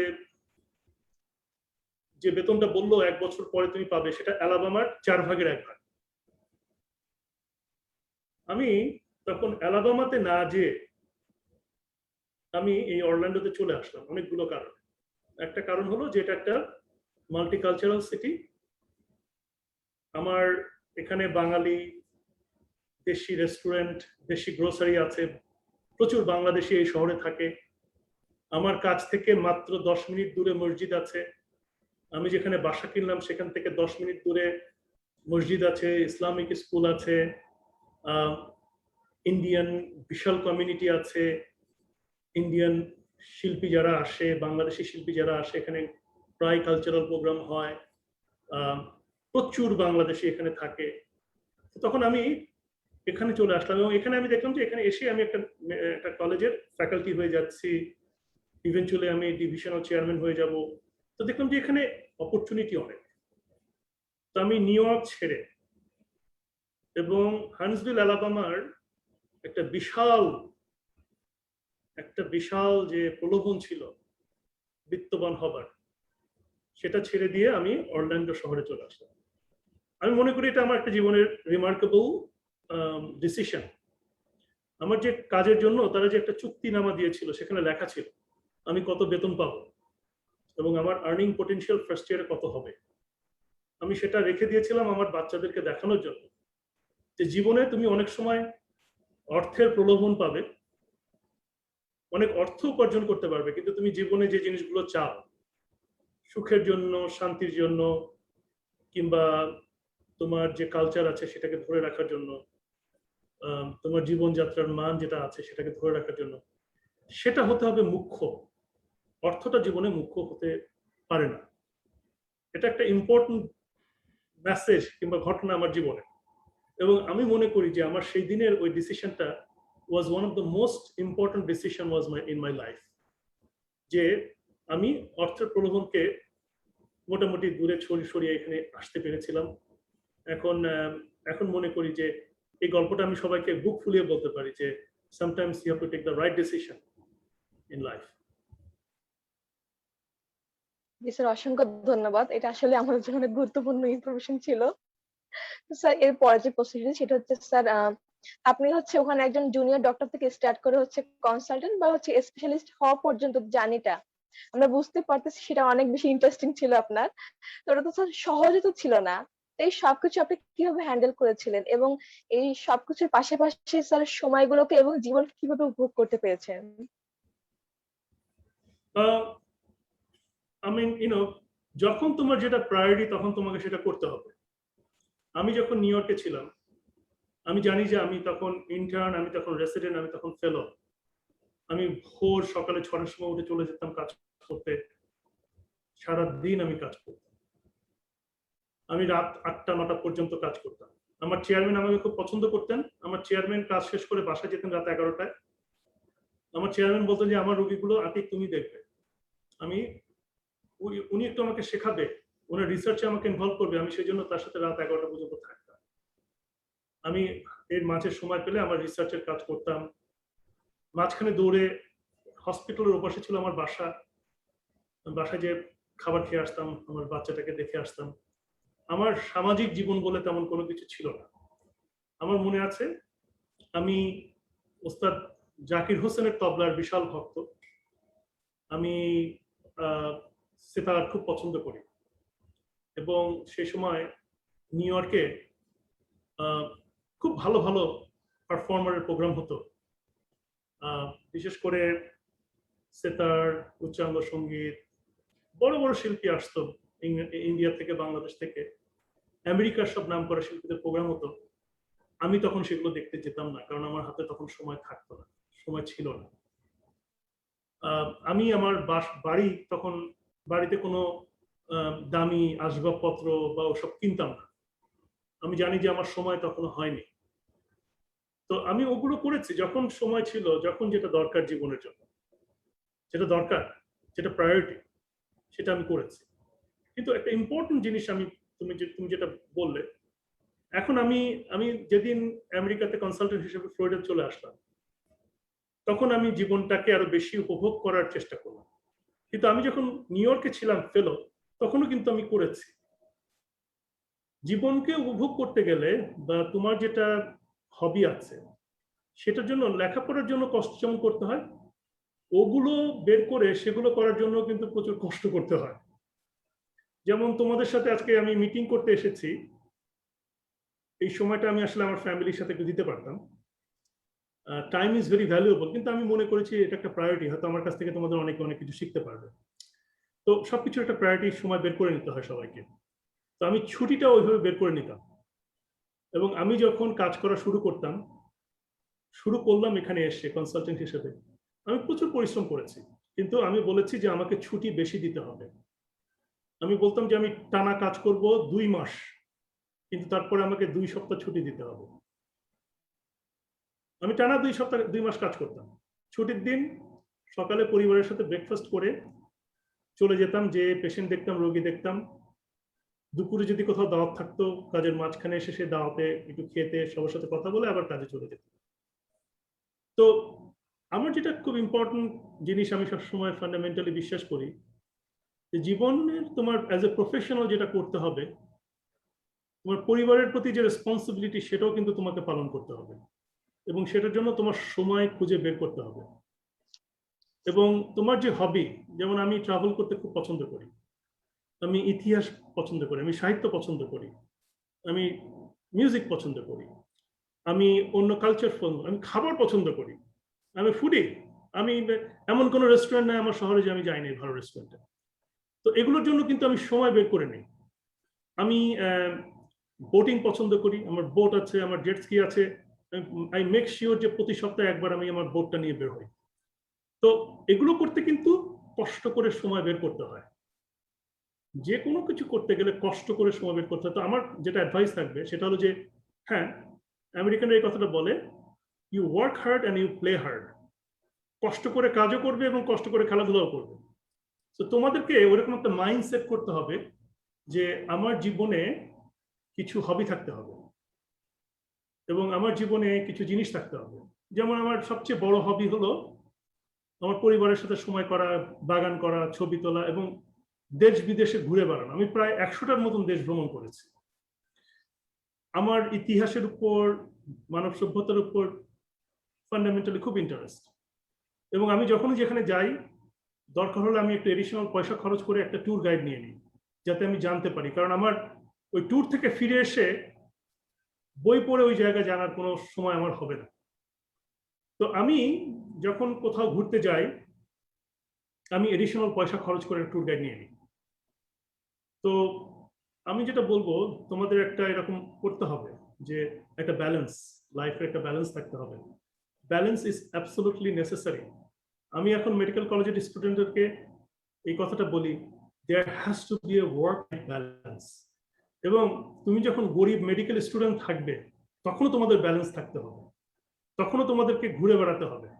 তুমি যখন ইন্টার্ন থাকবে, তখনও সময় করে ঢাকার বাইরে একটা উইকেন্ডে কিংবা পদ্মার পাড়ে একটু দেখা, কিংবা এই শরতের সময় যে একটু কাশফুল দেখে আসা, কিংবা একটা সিনেমা দেখা, কিংবা ঘরে এসে নেটফ্লিক্সে একটা মুভি দেখা, কিংবা যদি লেখা পছন্দ করো বিশ্ব সাহিত্য কেন্দ্রে যে একটা সন্ধ্যা কাটানো। আসলে hobby is not a costly matter. এমন অনেক হবি তুমি বা পছন্দের জিনিস তোমার থাকতে পারে যেটা অনেক অল্প খরচেও করা সম্ভব। আমি শেষবার যখন বাংলাদেশে যাই আমার আব্বাকে দেখতে গিয়েছিলাম, তো শাহবাগে আমার আব্বা অসুস্থ ছিলেন, উনি বারডেম হসপিটালে ছিলেন একটা কেবিনে। আমি নেমে শাহবাগ দিয়ে হাঁটা শুরু করলাম। বাটার মোড়ের পর্যন্ত যাবার আগে আমি অনেকগুলো ছোট ছোট বইয়ের দোকান দেখলাম, এবং একটা বইয়ের দোকানে আমি 3 বছর আগের কথা বলছি, 2019 সালের কথা। তো ওখানে দেখি যে ছোট ছোট ক্যাফে হয়েছে, এবং দেখলাম যে ওখানে সুন্দর চায়ের আড্ডা হচ্ছে, বই নিয়ে আলোচনা হচ্ছে, বই বিক্রি হচ্ছে। আমি দেখে অভিভূত হয়ে গেলাম। আমি ওখানে অচেনা অজানা মানুষ, আমি একটা পাঞ্জাবি পরা, নোবডি নোজ মি, বাট সবাই আমার দিকে ঘুরে ফিরে তাকাচ্ছে, কারণ আমি দেখতে একটু বড় সড়ো, এবং মেবি আমার বডি হ্যাবিটাস দেখে টেকে বা চেহারা দেখে টেকে তারা আমার দিকে সবাই ঘুরে ফিরে তাকাচ্ছে। কিন্তু আমি বসে বসে তাদের আলোচনা শুনলাম, আমার খুব ভালো লাগলো, আমি একটা বইও কিনলাম। তখন আই রিয়েলি এনজয়েড ইট। তো আমি দেখলাম যে ঢাকাতে যদি তুমি আসলে এনজয় করতে চাও, এনজয় করার মতন কিন্তু অনেক কিছু আছে।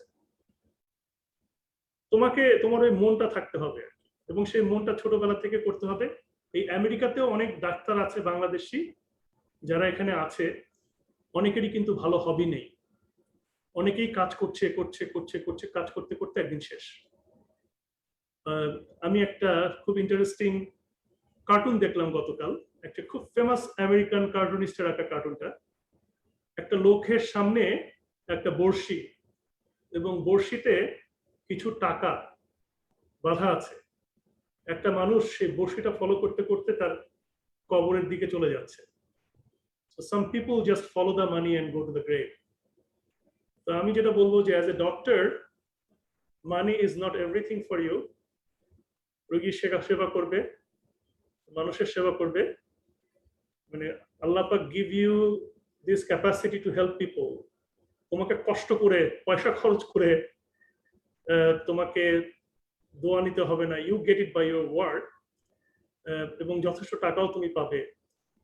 Have your fun, make sure you make some time for your self.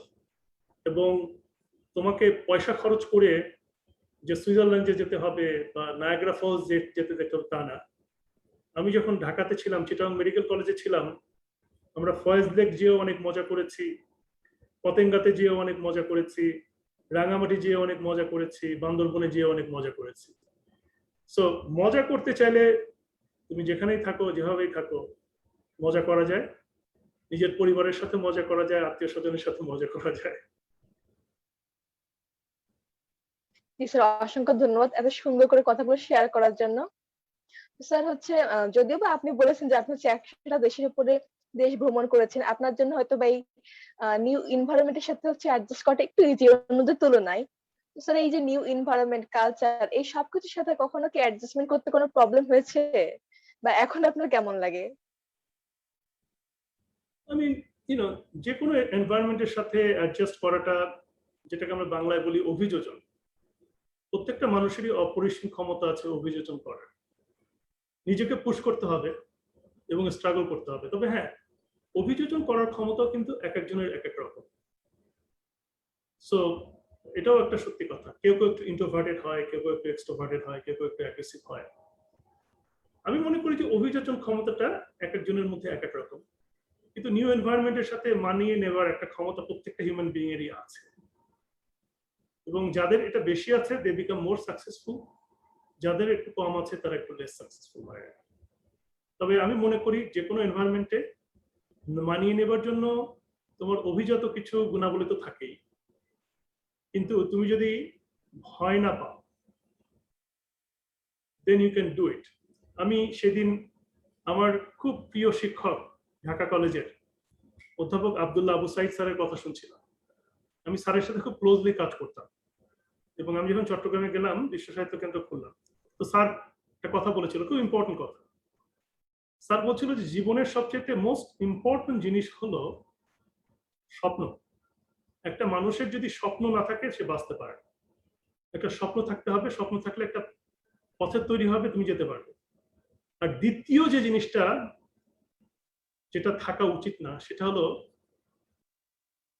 যদি তোমার সেলফ কনফিডেন্স না থাকে। তোমার সেলফ কনফিডেন্স থাকতেই হবে। এই যে একটা নতুন জায়গায় যে তুমি নিজেকে উপলব্ধি করবে, নিজেকে জয় করবে, সেটা হলো সেলফ কনফিডেন্স। তোমার যদি সেলফ কনফিডেন্স না থাকে, ইউ উইল নেভার সাকসিড।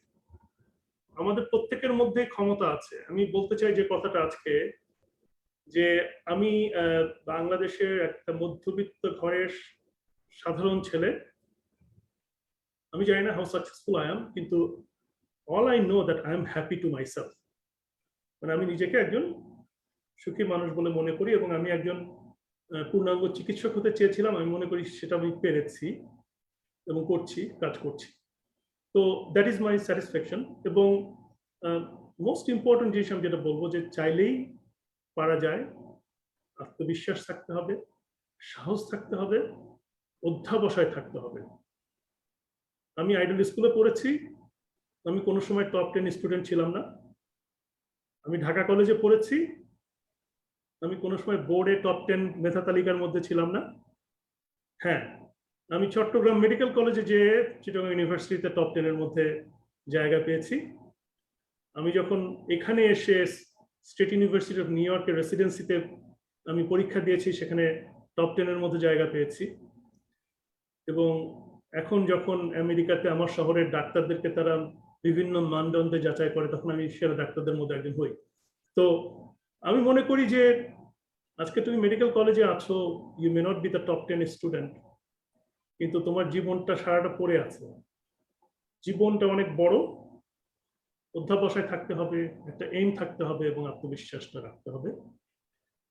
আরেকটা ইম্পর্টেন্ট জিনিস আমি যেটা মনে করি, বাবা মার দোয়া, শিক্ষকদের দোয়া, এবং মানুষকে সাহায্য করার একটা মনোভাব এবং শখ, এবং যে যে ধর্মে বিশ্বাস করে, ধর্মের প্রতি বিশ্বাস, this is fundamentally absolutely important to be successful. আলহামদুলিল্লাহ, অসংখ্য ধন্যবাদ স্যার। তো স্যার, অনেকে জানতে চাই বিষয় যে স্যার হচ্ছে এখানে ইউএসএ এবং বাংলাদেশের মধ্যে লাইফ স্টাইল বা হচ্ছে লিভিং স্ট্যান্ডার্ড, সেটা ডিফারেন্সটা কতটুকু, এবং হচ্ছে ওখানকার গভর্নমেন্ট হচ্ছে ডাক্তারদের কি ধরনের ফ্যাসিলিটি দিয়ে থাকে? লিভিং স্ট্যান্ডার্ড তো আকাশ আর পাতাল তফাৎ। এটা এটা বলার কোনো ই নেই। যারা এক্সকিউজ মি, আমার অ্যালার্জি বেড়েছে এখানে। এখানকার জীবনযাত্রার মান সম্পূর্ণ আলাদা, এবং এটা বলাই বাহুল্য। যে যাই বলুক না কেন, এখানকার জীবনযাত্রার মান সম্পূর্ণ আলাদা। কথা হলো যে তুমি কেমন করে নিজেকে এই জীবনযাত্রার সাথে মানে মানিয়ে চলবে, সেটা হলো কথা। আমি ডাক্তারদের কথা বলছি আর কি। তবে সবাইকে স্ট্রাগল করতে হয়, এবং স্ট্রাগলটা করতে পারলে ভালো জীবনযাত্রা আসা যায়। এটা সব দেশেই আছে। আর একটা জিনিস হলো, তোমার মধ্যে রুচি থাকতে হবে। অনেকের অনেক পয়সা হয়ে যায় কিন্তু রুচি হয় না, তাই না? তো জি স্যার। রুচিটা থাকতে হবে। কিন্তু তুমি যেটা বললে যে আমেরিকান সিস্টেমে সরকার থেকে ডাক্তারদের কোনো সুযোগ সুবিধা দেয় না। America is a country of free economy. আমেরিকার অধিকাংশ হসপিটাল ইন্ডিপেন্ডেন্ট, অধিকাংশ health care system independent. Government কেবলমাত্র ফেডারেল হেলথ কেয়ার মেনটেন করে, যেটা হলো ভেটারান অ্যাফেয়ার্স। গভর্নমেন্ট কেবলমাত্র মানুষজনকে রিটায়ারমেন্ট বেনিফিট দেয়, যেটাকে আমরা বলি মেডিকেয়ার। দরিদ্র মানুষদেরকে ইন্স্যুরেন্স দেয়, যেটাকে আমরা বলি মেডিকেড। যারা বিপদে পড়ে গেছে তাদেরকে সাহায্য করে, যেটাকে আমরা বলি মেডিকেড কিংবা মেডিকেয়ার অ্যাসিস্ট্যান্স। সো এখানে কিছু সোশ্যাল সেফটি নেট আছে, কিন্তু ডাক্তারদেরকে কিন্তু গভর্নমেন্ট থেকে কোনো সুযোগ সুবিধা দেওয়া হয়। আমি যখন এই দেশে আসলাম, আমি আমার নিজের পয়সা খরচ করে ইউএসএমএলই পরীক্ষা পাশ করেছি। আমি পাশ করে যখন ইন্টারভিউ দিলাম, আমার নিজের পকেটের পয়সা খরচ করে আমি অ্যাপ্লিকেশন করেছি।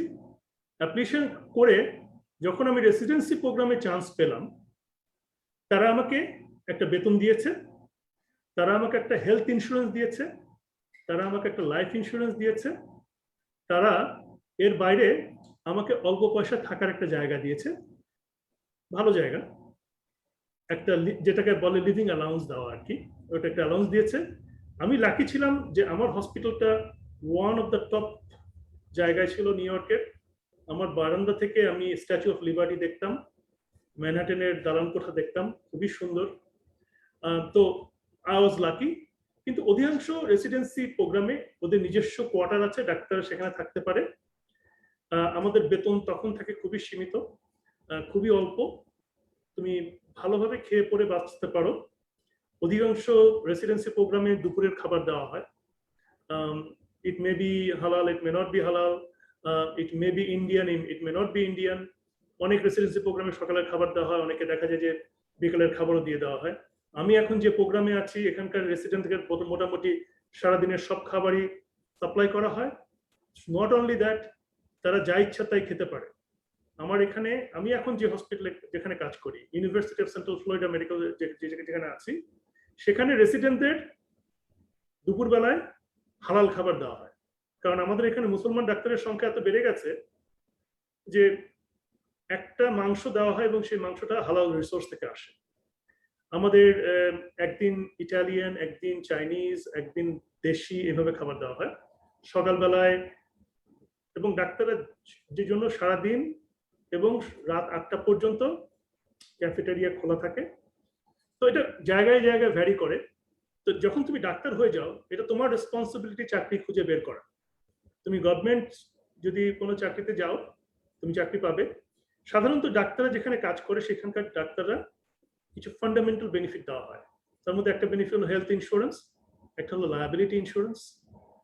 লায়াবিলিটি মানে তুমি যখন কাজ করো, যদি তোমার কোনো ভুল হয়ে যায় বা যদি কোনো রোগী তোমাকে সু করে, তোমার ইন্স্যুরেন্স তোমার জন্য লড়াই করবে এবং তোমার ইন্স্যুরেন্স যদি তোমার কোনো পেনাল্টি হয় সেই পয়সাটা দিয়ে দিবে।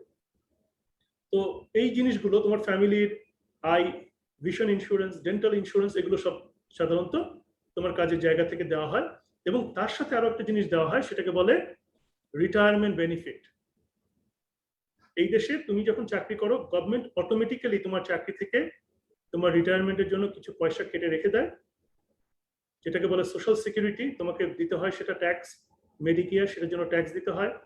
আর তোমার যে এমপ্লয়ার, সে তোমার জন্য তুমি যে পয়সা দিবে সে সেটাকে ম্যাচ করে একটা অ্যাকাউন্টে রেখে দেয়।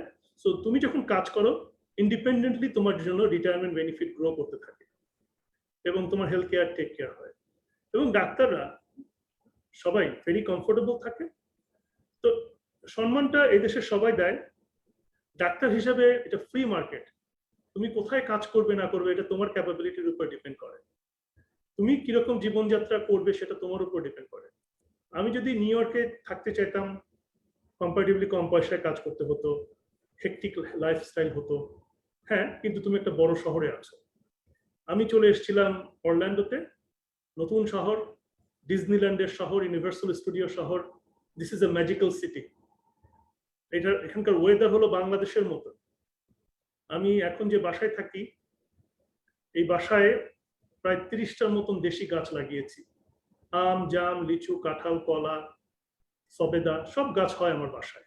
এখানকার ওয়েদার বাংলাদেশের মতন। আমি একটা ছোট্ট দ্বীপের মতন জায়গায় থাকি, আমার চারদিকে পানি।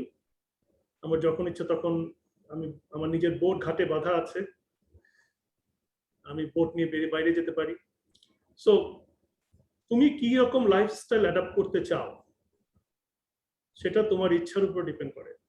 তুমি কতটুকু অ্যাম্বিশিয়াস হতে চাও সেটা তোমার ইচ্ছা এবং তোমার ক্যাপাসিটির উপর ডিপেন্ড করে। এবং তুমি কতটুকু ছুটি চাও তোমার জীবনে সেটাও তোমার উপর ডিপেন্ড করে।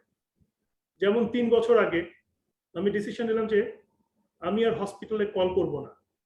রাত বিরেতে হসপিটালে যে ইসোফেগাস থেকে ফরেন বডি বের করতে হবে, ব্লিডিং কন্ট্রোল করতে হবে, প্রায় 25 বছর তো করেছি এগুলো। তাই আমি মনে করলাম যে না, have to take it easy. তো আমি তখন মনে করলাম যে না, আমরা আউট পেশেন্ট একটা সেন্টারে কাজ করব, যেখানে সমস্ত প্রসিডিউর সার্জারি সেখানেই করবো। So I change my lifestyle.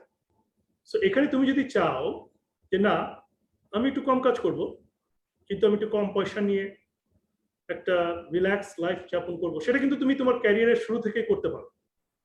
So আমেরিকাতে সব ধরনের চয়েস আছে। কথা হলো যে তুমি কোন চয়েসটা তোমার মতন করে নিবে সেটা হলো ইম্পর্টেন্ট।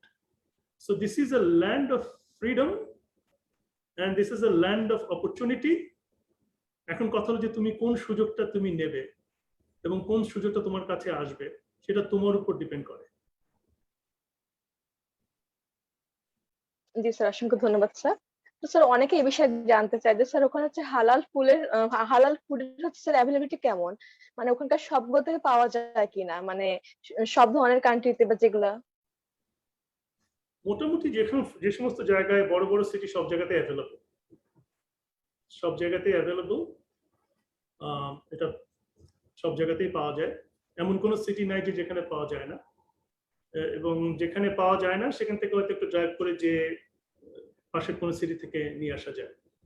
আর এখন তো সিস্টেম অনেক ভালো হয়ে গেছে, ইউ ক্যান ইভেন অর্ডার করা যায় অনলাইনে, হালাল মিট বাসায় চলে আসে। So it's all your decision, তুমি কিভাবে করবে না কিভাবে কি করবে। ইট is very available, everything is very available here. ওটা কোনো ফ্যাক্টর না আসলে। জি স্যার, ধন্যবাদ। তারপর স্যার অনেকে জানতে চায় যে স্যার হচ্ছে ফ্যামিলি নিয়ে যাওয়া পসিবল কিনা, এই নিয়ে অনেকে কনফিউজ থাকে। বা যদি হচ্ছে প্যারেন্টসদের ক্ষেত্রে তাদেরকে নিয়ে যাওয়া সম্ভব কিনা, বা তারা হচ্ছে কতদিন পর্যন্ত থাকতে পারবে, বা এরকম কিছু অনেক কনফিউশন থাকে এই নিয়ে আর কি। না, প্রথমে এসে তো তোমাকে ইউ হ্যাভ টু স্ট্রাগল, তাই না? তোমার যদি তুমি একা একা আসো, অবশ্যই ফ্যামিলি আনতে পারো, সেক্ষেত্রে তোমার স্ট্রাগলটা আর একটু বেশি হবে। তাদের ভিসা নিয়ে আসা, তাদের খরচ বহন করাও তো একটা ক্ষমতা দরকার। সো এটা ডিপেন্ড করে পার্সন টু পার্সন যে তুমি কিভাবে আনবে। কিন্তু once you become a doctor কিংবা তুমি রেসিডেন্সে ঢুকে গেছো, you can always bring your parents. আমার বাবা মারা 19 বছর, 19টা বছর প্রতি বছর এসে এখানে থেকেছেন। প্রত্যেকটা সামার আমাদের সাথে কাটিয়েছেন।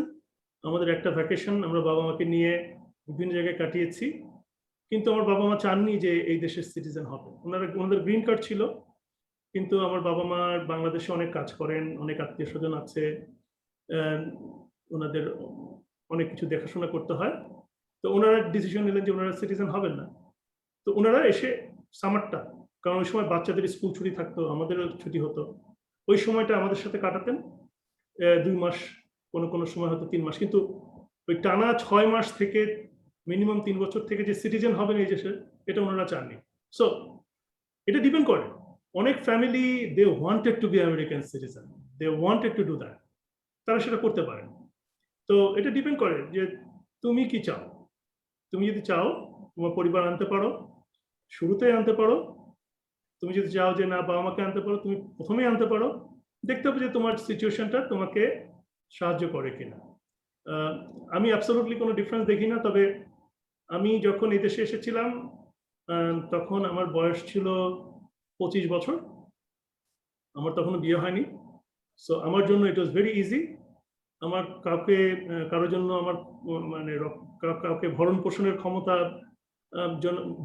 ক্ষমতা হয়তো ছিল, কিন্তু আমাকে সব চিন্তা করতে হয়নি। That is absolutely important. আর এখন একটা জিনিস আমি দেখি যে আমার কাছে অনেক বাঙালি ডাক্তাররা কাজ করতে আসে আমার ইনস্টিটিউশনে, আমার সেন্টারে। আমি তাদের জন্য এক্সটার্নশিপের ব্যবস্থা করি। তারা আমেরিকাতে এসেছে, তারা ইউএসএমএল একটা পরীক্ষা পাশ করেছে বা 2টো পাশ করেছে, তাদের এই দেশের ট্রেনিং দরকার। এই দেশের ট্রেনিং থাকলে একটা রেকমেন্ডেশন লেটার থাকলে রেসিডেন্সি পেতে সুবিধা হয়। তো আমি তাদেরকে সহযোগিতা করি এবং দেখি যে এই ইয়াং ডাক্তাররা তারা নিজেরা আসে, নিজেরা তাদের বাসা ঠিক করে রাখে এবং বাংলাদেশের মতন এখানে যেটাকে বলে উবার সার্ভিসের মাধ্যমে গাড়ি ভাড়া করে চলে আসে। আমি খুবই মানে কি বলবো, I am very proud of them যে তারা অনেক ইন্ডিপেন্ডেন্ট এবং তারা এগুলো করছে। So America is a very family friendly country. অবশ্যই এক্সেপশন আছে, তবে ডাক্তারদের জন্য the government like to help their family to come. তবে প্রত্যেকটা দেশেরই নিজস্ব পলিসি আছে, পলিসি চেঞ্জ হয় টাইম টু টাইম, কারণ প্রত্যেক দেশে তো নিজস্ব সমস্যা আছে এবং আমেরিকারও তো নিজস্ব সমস্যা আছে। তারপর আমি বলবো যে সারা পৃথিবীর আঙ্গিকে যদি আমি চিন্তা করি, আমেরিকাতে this is one of the most family friendly country. তারা এনকারেজ করে ফ্যামিলি নিয়ে আসতে এবং আমি মনে করি তো America is only one country যেখানে ইমিগ্রেশনটা আমার যদি হয়ে যায় তারা তোমার বাবা মা ভাই বোন সবাইকে ইমিগ্রেশন দিয়ে দেয়। কোনো এরকম ডেভেলপ কান্ট্রিতে সারা ওয়ার্ল্ডে এই সুবিধা আর কোথাও নেই। This is exceptionally different place. Sir অসংখ্য ধন্যবাদ। তারপর স্যার হচ্ছে অনেকে এই বিষয়ে জানতে চায় যে স্যার ওখানে ডিউটি ডিস্ট্রিবিউশন হচ্ছে কেমন হসপিটাল গুলোতে, মানে ওয়ার্কলোড কেমন, ওয়ার্কিং আওয়ার কেমন, এই বিষয়ে হচ্ছে যদি একটু কিছু বলতেন। আমি প্রায় 1.5 ঘন্টা ধরে কথা বলছি, আমার আসলে একটা অ্যাপয়েন্টমেন্ট আছে, আমাকে যেতে হবে, কিন্তু তারপরে এই প্রশ্ন তুমি যখন করলে আমি বলে দিই। সেটা হলো যে এখানে যখন তুমি রেসিডেন্ট থাকো বা ফেলো থাকো, your work hour is very well demarcated. তুমি কতটুকু সময় রিসার্চে দিবে, কতটুকু সময় ক্লাসে দিবে, কত সময় পেশেন্ট কেয়ারে দিবে, সেটা তুমি রেসিডেন্সিতে ঢোকার আগে বা ফেলোশিপে ঢোকার আগেই জেনে যাও, বিকজ ইটস অল রিটেন। তোমার রোটেশন কি হবে, তোমাকে কটা কল করতে হবে। সো ট্রেনিং টাইমে you absolutely have very well, like military একাডেমির মতন তোমার নিয়ম থাকে। তারপরে তুমি যখন বের হওয়ার পরে তুমি তোমার জীবনযাপন কিভাবে করবে সেটা তোমার উপরে। যেমন আমি তোমাকে বলি, আমার একজন বন্ধু আছে এখানে আমার শহরে, উনি ইন্টারনাল মেডিসিন ডাক্তার। উনি করেন কি, উনি ইমার্জেন্সি রুমে কাজ করেন, ইমার্জেন্সি রুমে জরুরি বিভাগে কাজ করেন। জরুরি বিভাগে কাজ করেন কারণ জরুরি বিভাগে ভালো পয়সা পাওয়া যায়। সো জরুরি বিভাগে এবার টানা 12 ঘন্টা কাজ করতে হয় এবং এটা কঠিন পরিশ্রমের কাজ। টানা 12 ঘন্টা খুব অসুস্থ রোগীদেরকে নিয়ে কাজ করতে হয়, ট্রমার রোগীদেরকে কাজ করতে হয়। সো কিন্তু ওরা পয়সা খুব ভালো পায়। উনি মাসে 30 দিনের মধ্যে বলতে গেলে 30 দিনই সেখানে কাজ করেন। কারণ উনার, আমি জানি না কেন, কিন্তু উনি বোধহয় অর্থ উপার্জন করতে পছন্দ করেন। উনি পরিবারের জন্য আমি দেখি অতটা সময় দেন না, কিন্তু এটা ওনার চয়েস। উনি যদি চান যে উনি মাসে মাত্র 10 দিন কাজ করবেন, উনি রাজার হালে থাকতে পারেন, কিন্তু উনি চান যে না, উনি 30 দিনই কাজ করবেন। তো এটা একটা উদাহরণ দিলাম। আবার কিছু কিছু ডাক্তার আছে, উনি মনে করেন যে উনি ক্লিনিকে কাজ করবেন। সো উনি সপ্তাহে 5 দিন কাজ করেন, সকাল 8টার সময় যান, বিকেল 5টার সময় চলে আসেন। উনি উইকেন্ডে কাজ করেন না, রাতে কোনো কল নেন না। উনি আয় করেন, ভালোই আয় করেন, উনি টপ অফ দ্য টিয়ার আয় করেন না। সুখে আছেন, শান্তিতে আছেন, পরিবার নিয়ে আছেন, এবং আমি বলবো যে বিত্তশালী ডাক্তার হিসেবে কাজ করেন। বিত্তশালী বলতে বোঝাচ্ছে যে উনি একটা ভালো বাড়িতে থাকেন, ভালো গাড়িতে চড়েন, বছরে কয়েকটা ছুটি নেন। আবার আমার বন্ধু আছে যারা ইন্টারভেনশনাল কার্ডিওলজিস্ট, তারা দিনরাত পাগলের মতন কাজ করে। আবার দেখা যায় যে তারা বছরে 2-3 মাস ছুটিও নেয় এবং তারা খুব লাক্সারিয়াস জীবনযাপন করেন। এবং আমার বন্ধু আছে কামরান, পাকিস্তানি ডাক্তার, পৃথিবীর সবচেয়ে দামি গাড়িগুলো সে চালায়, তার সকল দামি গাড়ি চালায়। তো ডিপেন্ড করে যে তুমি কি করবে, তোমার জীবনে কতটুকু তুমি ওয়ার্ক লাইফ ব্যালেন্স করবে, সবকিছু কিন্তু এখানে আছে। যেমন আমার ওয়াইফ, আমি আমাদের জীবনযাত্রার কথা বলি। আমি যখন প্রথম এখানে আসলাম তখন আমি একটা প্র্যাকটিসে শুরু করলাম কাজ করা, একই সাথে আমি হসপিটাল কভার করা শুরু করলাম। আই বিকাম হসপিটালের চেয়ারম্যান হয়ে গেলাম আমার ডিপার্টমেন্টের। তো আমি কি করতাম, আমার কাজ ছিল সপ্তাহে 1 সপ্তাহ আমি আমার অফিসে থাকতাম এবং অফিসে 3 দিন প্রসিডিউর করতাম, সারাদিন 2 দিন রুগী দেখতাম। তার পরের সপ্তাহে আমি হসপিটালে কাজ করতে যেতাম এবং হসপিটালে যত কনসালটেশন আসতো সেগুলো দেখতাম, প্রসিডিউর করতাম। এবং রাতে যদি কেউ অসুস্থ হয়ে যেত আমি কভার করতাম 1 সপ্তাহ। সো 1 সপ্তাহ I use to be on call in the hospital, 1 সপ্তাহ অফিস, এভাবে কাজ করতাম। তারপর আমি চেঞ্জ করে ফেললাম সেটা। আমরা বললাম যে আমরা তো 5 জন ডাক্তার, সো আমরা রোটেশন সিস্টেম করব, প্রতি 5 সপ্তাহ অন্তর একজন হসপিটাল কভার করব, তাতে আমাদের কোয়ালিটি অফ লাইফটা বেটার হবে। তার মানে 4 সপ্তাহ আমরা মজা করব, কিন্তু একটা সপ্তাহ, যে সপ্তাহে আমরা হসপিটালে থাকবো সেই সপ্তাহে অনেক কাজ করব। এবং আমাদের কাজ কমিয়ে নেবার জন্য আমি তাদেরকে রেকমেন্ড করলাম যে আমাদের একজন নার্স প্র্যাকটিশনার রাখতে হবে, যে আমরা দেখার আগে সে যে রোগীটা দেখতে পারে, আমাদের সামনে প্রেজেন্ট করতে পারে। তারপরে দেখা গেল যে আমাদের জীবনযাত্রার মান অনেক ভালো হয়ে গেল। তো প্রত্যেকটা জিনিসেরই এক একটা সিস্টেম থাকে। এখন আমাদের মধ্যে আবার কিছু কিছু ডাক্তার আছে, তারা সকালে একটা হসপিটালে যায়, কয়েকটা রোগী দেখে, তারপর আরেকটা হসপিটালে যায়, কয়েকটা রোগী দেখে, তারপরে বিকেলে অফিসে আসে, কিছু রোগী দেখে, অফিসে কাজ করার পরে আবার আবার একটা হসপিটালে যে কয়েকটা রোগী দেখে, দেখে রাত ৮টা-৯টার সময় বাসায় আসে। তারা বলতে গেলে সারাদিনই কাজ করেন, উইকেন্ডেও কাজ করেন। এখন অনেকের এটা অনেকের পার্সোনাল প্রিফারেন্স। সো আমেরিকাতে একটা ইন্টারেস্টিং জিনিস হলো যে because this is A free economy, it's a free country, and you have so many opportunities. You can choose what you want. এবং তুমি যদি কেপেবল হও, যেমন অনেক ডাক্তার আছে আমাদের যারা রিসার্চ করেন, তাদের অফিস আছে, তারা রিসার্চ করেই অনেক পয়সা আয় করে। পেশেন্ট দেখেন, কোলেস্টেরলের উপরে রিসার্চ করছেন, পেশেন্ট দেখছেন ফ্যাটি অ্যাসিডের উপরে রিসার্চ করছেন। অনেক ডাক্তার আছে, তাদের কাজ হলো অ্যাডমিনিস্ট্রেশনে কাজ করে, তারা হসপিটালের অ্যাডমিনিস্ট্রেটর হিসেবে কাজ করেন। অনেক ডাক্তার আছেন তারা একাডেমিক কাজ করেন, তারা এত রোগী দেখেন না, তারা অর্ধেক সময় ছাত্র পড়ান, অর্ধেক সময় ছাত্রদের সাথে রোগী দেখেন, তাদের বেতন কম কিন্তু তারা সেটা পছন্দ করে। অনেক ডাক্তার আছে যারা প্রফেসর ফাউচির মতো ন্যাশনাল ইনস্টিটিউট অফ হেলথে কাজ করেন, তারা রোগী দেখেন না, তারা রিসার্চ দেখভাল করেন, পাবলিক হেলথ নিয়ে কাজ করেন, পলিসির উপরে কাজ করেন। সো বাংলাদেশের মতোই, যেমন বাংলাদেশে অনেক ডাক্তার হেলথ কেয়ার অ্যাডমিনিস্ট্রেশনে কাজ করছে, অনেক ডাক্তার দেখা যাচ্ছে যে ল্যাবে কাজ করছে। সো ডিপেন্ড করে যে what kind of lifestyle you really need. যেমন বাংলাদেশের যারা রেডিওলজিস্ট, তাদের তো কার্ডিওলজিস্টদের মতন কাজ করতে হয় না, বা বাংলাদেশে যারা প্যাথোলজিস্ট, তাদেরকে তো রাত বিরেতে কলেজ যেতে হয় না। সো আমেরিকাতে ঠিক করে নেওয়া যায় যে তুমি কোথায় কাজ করবে, কখন কাজ করবে, কতটুকু কাজ করবে। যেমন এই মুহূর্তে আমি কাজ করি সপ্তাহে মাত্র 4.5 দিন। সকাল 8টার সময় যাই এবং 4টা পর্যন্ত কাজ করি। শুক্রবার দিন আমি জুমার নামাজের আগে আমার কাজ শেষ করে যাই। আমি আমার কাজের পাশে নামাজ পড়ে ঘরে অফিসে আসি, এসে যদি কোনো টুকটাক যদি কিছু থাকতে হয়, রুগী দেখি না, টুকটাক যদি কোনো কিছু কাজ করতে দেখে তো আমি চলে যাই।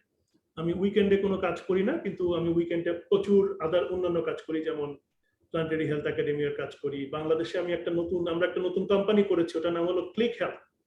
যে সমস্ত বাঙালিরা বিদেশে আছে তাদের বাবা মাদের হেলথ কেয়ার কিভাবে আমেরিকাতে করানো যায়, সেটার জন্য আমরা ক্লিক হেলথ সার্ভিসেস শুরু করেছি। তোমরা এক সময় পেলে দেখে নিও যে কিভাবে আমরা সেটা করছি। আরেকটা জিনিস আমরা করছি এখন, সেটার নাম হলো সেকেন্ড ওপিনিয়ন। যে আমরা যারা এই যে আমাদের মতো ডাক্তাররা যারা বাইরে এসেছি, উই ট্রেন ভেরি ওয়েল। এই বাংলাদেশের রোগীদেরকে যাতে দেশের বাইরে না যেয়ে কোনো ওপিনিয়ন না নিতে হয়, সেই জন্য এখন আমরা বাংলাদেশের বিভিন্ন অর্গানাইজেশনে আমাদের ওপিনিয়ন দিচ্ছি, নট ডাইরেক্ট পেশেন্ট কেয়ার। কিন্তু ধরো তুমি একটা রোগী দেখলে, বা তোমার ধরো মায়ের একটা প্রবলেম হয়েছে, তার ফর এক্সাম্পল তার লিভার সিরোসিস হয়েছে, ঠিক আছে, তার ম্যানেজমেন্টটা হচ্ছে বাংলাদেশে, কিন্তু you want an opinion from a American liver specialist.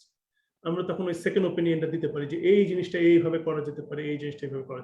So এই জিনিসটার জন্য এখন কাউকে সিঙ্গাপুরে যেতে হবে না, বা আমেরিকায় আসতে হবে না, বা ইংল্যান্ডে যেতে হবে না। আমরা ওই সার্ভিসটা শুরু করছি বাংলাদেশে। এট দ্য সেম টাইম আমরা যেটা করছি, যাদের সাথে আমরা কাজ করছি তাদেরকে বলছি যে আমাদেরকে কিছু জুনিয়র ডাক্তার দেন, এবং আমরা তাদেরকে শিখাতে চাই। সো আমরা এখন যেমন বাংলাদেশে প্রাভা হেলথ বলে একটা অর্গানাইজেশন আছে, তো ওখানে জুনিয়র ডাক্তারদেরকে এভাবে হেল্প করছি। তারপরে বিভিন্ন অর্গানাইজেশন আছে যারা টাইম টু টাইম আমাদের কাছে হেল্প চায়, আমরা বিনা পয়সায় তাদেরকে হেল্প করি। কিন্তু আমরা যে কাজটা করি, আমরা বলি যে এই কেসটা আমাকে একটা জুনিয়র ডাক্তারকে দিয়ে প্রেজেন্ট করতে দেন, যাতে তারা আমার কাছ থেকে শিখতে পারে কিছু। সো আমরা ফান্ডামেন্টালি অনেক কাজ করতে চাই, কিন্তু আমরা যেগুলো করতে চাই সেগুলো দেশের মানুষের সাথে ট্যাগ করে নিচ্ছি আর কি। তো এই আর কি, আমার কথা বলতে খুবই ভালো লাগে, এবং তোমাদের সাথে কথা বললে আমার আরো ভালো লাগে, কারণ তোমরা খুব ভালো লিসেনার, এবং তোমরাই বাংলাদেশের ভবিষ্যৎ এবং পৃথিবীর ভবিষ্যৎ। জি স্যার, অসংখ্য ধন্যবাদ স্যার। স্যার এই বিষয়ে অনেকে জানতে চায় যে স্যার হচ্ছে ডে বাই ডে তো হচ্ছে ইউএসএ তে বাংলাদেশ বা অন্যান্য দেশ থেকে হচ্ছে প্রচুর মানুষ যাচ্ছে, মানে স্টুডেন্ট যাচ্ছে অ্যাজ এ ডক্টর হিসেবে ক্যারিয়ার করার জন্য। তো স্যার হচ্ছে যারা আমরা এখন জুনিয়র, আমাদের ইন্টার্নশিপ শেষ হতে তো এখন অনেক দেরি, তো আমরা যদি চাই যে ইউএসএ তে যাবো, ইউএসএ মিলে দিব, তো সেক্ষেত্রে স্যার হচ্ছে ততদিনে কি ভ্যাকেন্সি ফিল আপ হয়ে যাওয়ার অথবা হচ্ছে জব অপরচুনিটি কমে যাওয়ার কোনো সম্ভাবনা কি রয়েছে? ইউনো আমাদের সময় যে পরিমাণ ডাক্তার আমেরিকাতে ঢুকতো, বাংলাদেশি ডাক্তার, এই মুহূর্তে আসলে বলতে পারো যে আর একটু বেশি বাংলাদেশি ডাক্তার ঢুকছে এই সিস্টেমে। কিন্তু এই সময় আমেরিকাতে মেডিকেল কলেজের সংখ্যা যা ছিল তার চেয়ে সামান্য একটু বেড়েছে। কিন্তু একটা ইন্টারেস্টিং জিনিস হয়েছে যে আমেরিকার কাছাকাছি দেশগুলোতে, বিশেষ করে ক্যারিবিয়ান দেশগুলোতে অনেক ছোট ছোট প্রাইভেট মেডিকেল কলেজ হয়েছে, যেগুলো ফরেন মেডিকেল কলেজ। সেখানে আমেরিকান সিটিজেনরা যাচ্ছে ডাক্তারি পড়তে, এবং তারা যারা এই দেশে ডাক্তারিতে চান্স পায়নি তারা যাচ্ছে। কারণ আমেরিকার ভিতরে তো মেডিকেল কলেজ করতে দিচ্ছে না, কারণ আমেরিকাতে লিমিটেড।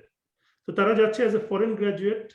তারা ক্যারিবিয়ান আইল্যান্ডের বিভিন্ন দ্বীপে যায়, জামাইকাতে যায়, বারবেডোসে যায়। ওখানে ডাক্তারি মেডিকেল কলেজ খোলা খুব ইজি, বাংলাদেশের মতনই সহজ। তারা তখন এই দেশে এসে তাদের ক্লিনিক্যাল ইয়ারগুলো করে, যেমন আমাদের সেন্টারে করে, কোনো কোনো ইউনিভার্সিটি হসপিটালে ক্লিনিক্যাল রোটেশন করে। তো তারা they become a threat for us, কারণ তাদের ক্লিনিক্যাল ট্রেনিংটা হচ্ছে আমেরিকাতে। So they know the American system, their American children, they're our own children. So তাদের প্রায়োরিটি হলো এই দেশে বেশি। কিন্তু তারপরেও ইন্টারেস্টিংলি দেখো, যেহেতু আমেরিকাতে জনসংখ্যা বাড়ছে, হেলথ কেয়ার নিড বাড়ছে, এখনো কিন্তু বাংলাদেশের ইয়াং ডাক্তাররা এখানে চান্স পাচ্ছে। এবং আজকে থেকে 25-30 বছর আগে যে পরিমাণ সংখ্যায় চান্স পেত তার চেয়ে বেশি চান্স পাচ্ছে।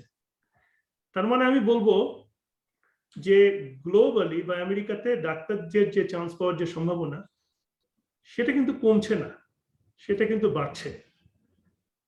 হোয়াট ইজ ইম্পর্টেন্ট সেটা হলো how competitive you are, how good you are, how you ready to take the challenge. আর আমেরিকাতে তো শুধু ডাক্তারই না, এখানে পাবলিক হেলথে কাজ করা যায়, রিসার্চ করা যায়, টিচার হওয়া যায়। আমেরিকাতে একটা ভালো জীবনযাপনের জন্য you don't need that much money. একটা কোয়ালিটেটিভ জীবনযাপনের জন্য ইউ নিড দ্যাট মাচ মানি।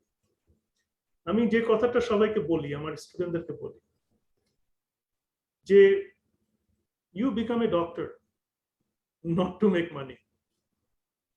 আমার বাবা আমাকে সবসময় বলতেন ছোটবেলা থেকে যে বাবা কোনো সময় টাকার পিছনে দৌড়াবা, টাকা তোমার পিছনে দৌড়াবে। এবং আমার বাবা এখনো বেঁচে আছেন। আই এম ভেরি গ্রেটফুল আমার বাবার কাছে এই কথাটা বলার জন্য।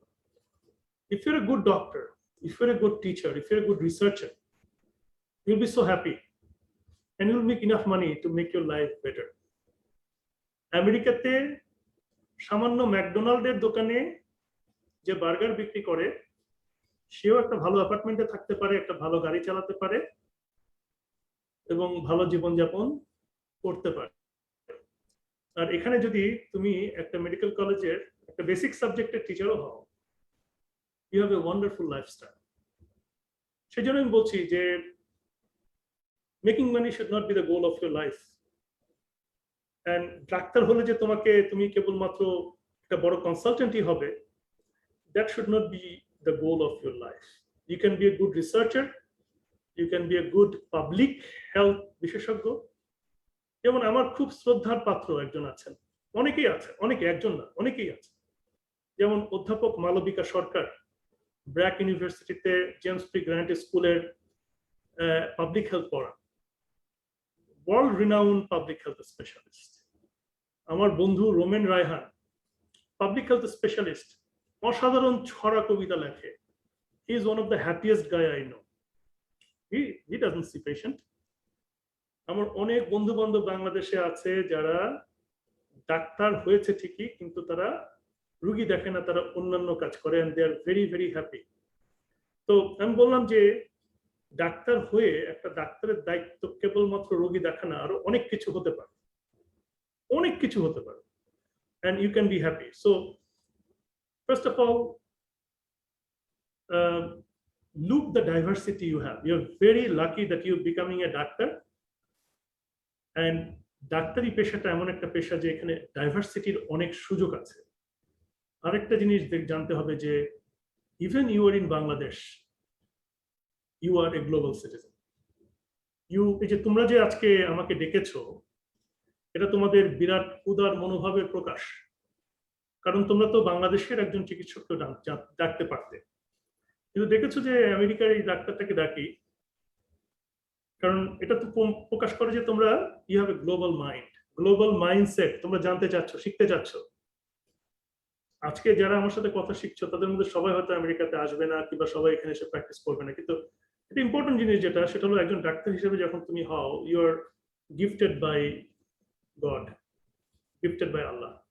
So you can be doctor, you can be teacher, you can be researcher, you can be healthcare administrator, you can be inventor, you can be many things. And that's what you should keep in your mind. তো মালিহা, আমার কিন্তু সময় হয়ে গেছে চলে যাবার, প্রায় 1 ঘন্টা 40 মিনিট ধরে কথা বলছি। তো স্যার হচ্ছে আমরা হচ্ছে আর লাস্ট কোশ্চেনটি করে হচ্ছে সেশনটি শেষ করে দিব।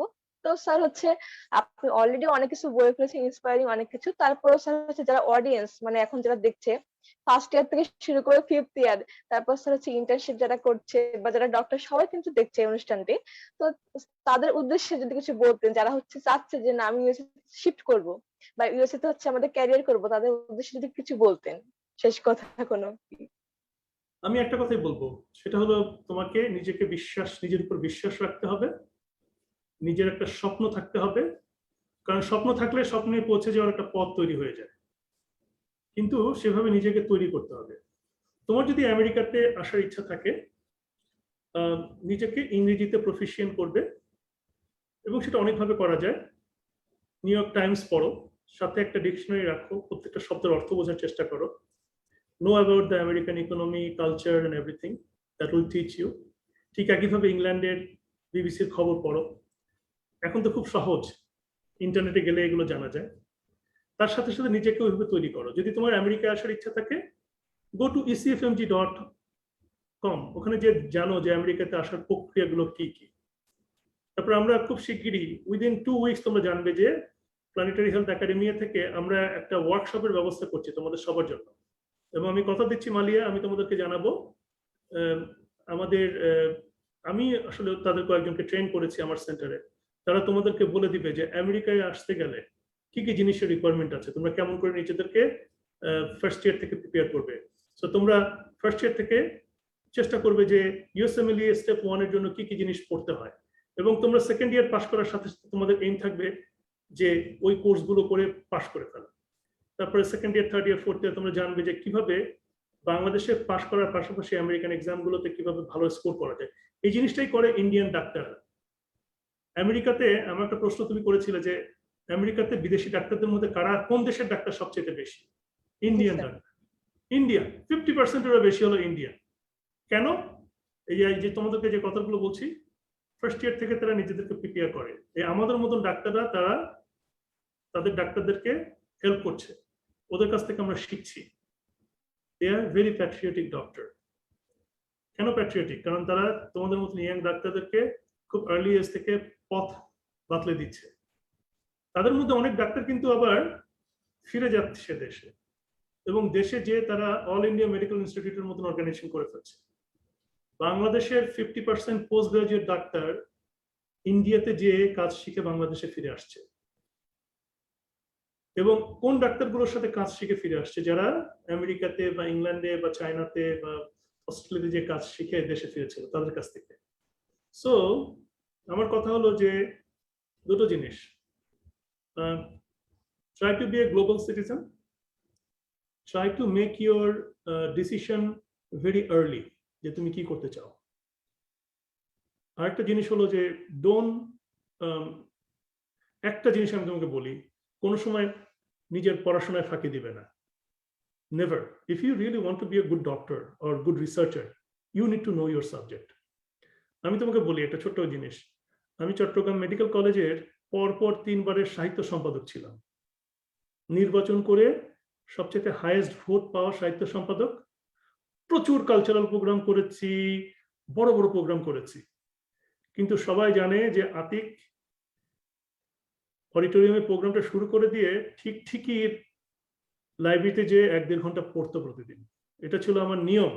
আমি প্রতিদিন লাইব্রেরিতে যাব এবং 1 থেকে 1.5 ঘন্টা লাইব্রেরিতে বসে বসে পড়বো। সো তোমরা তোমাদের কাজটা ঠিক মতন করবে। তুমি যাই করো না কেন, make sure you know your subject, make sure you know your dream, make sure you work hard for that.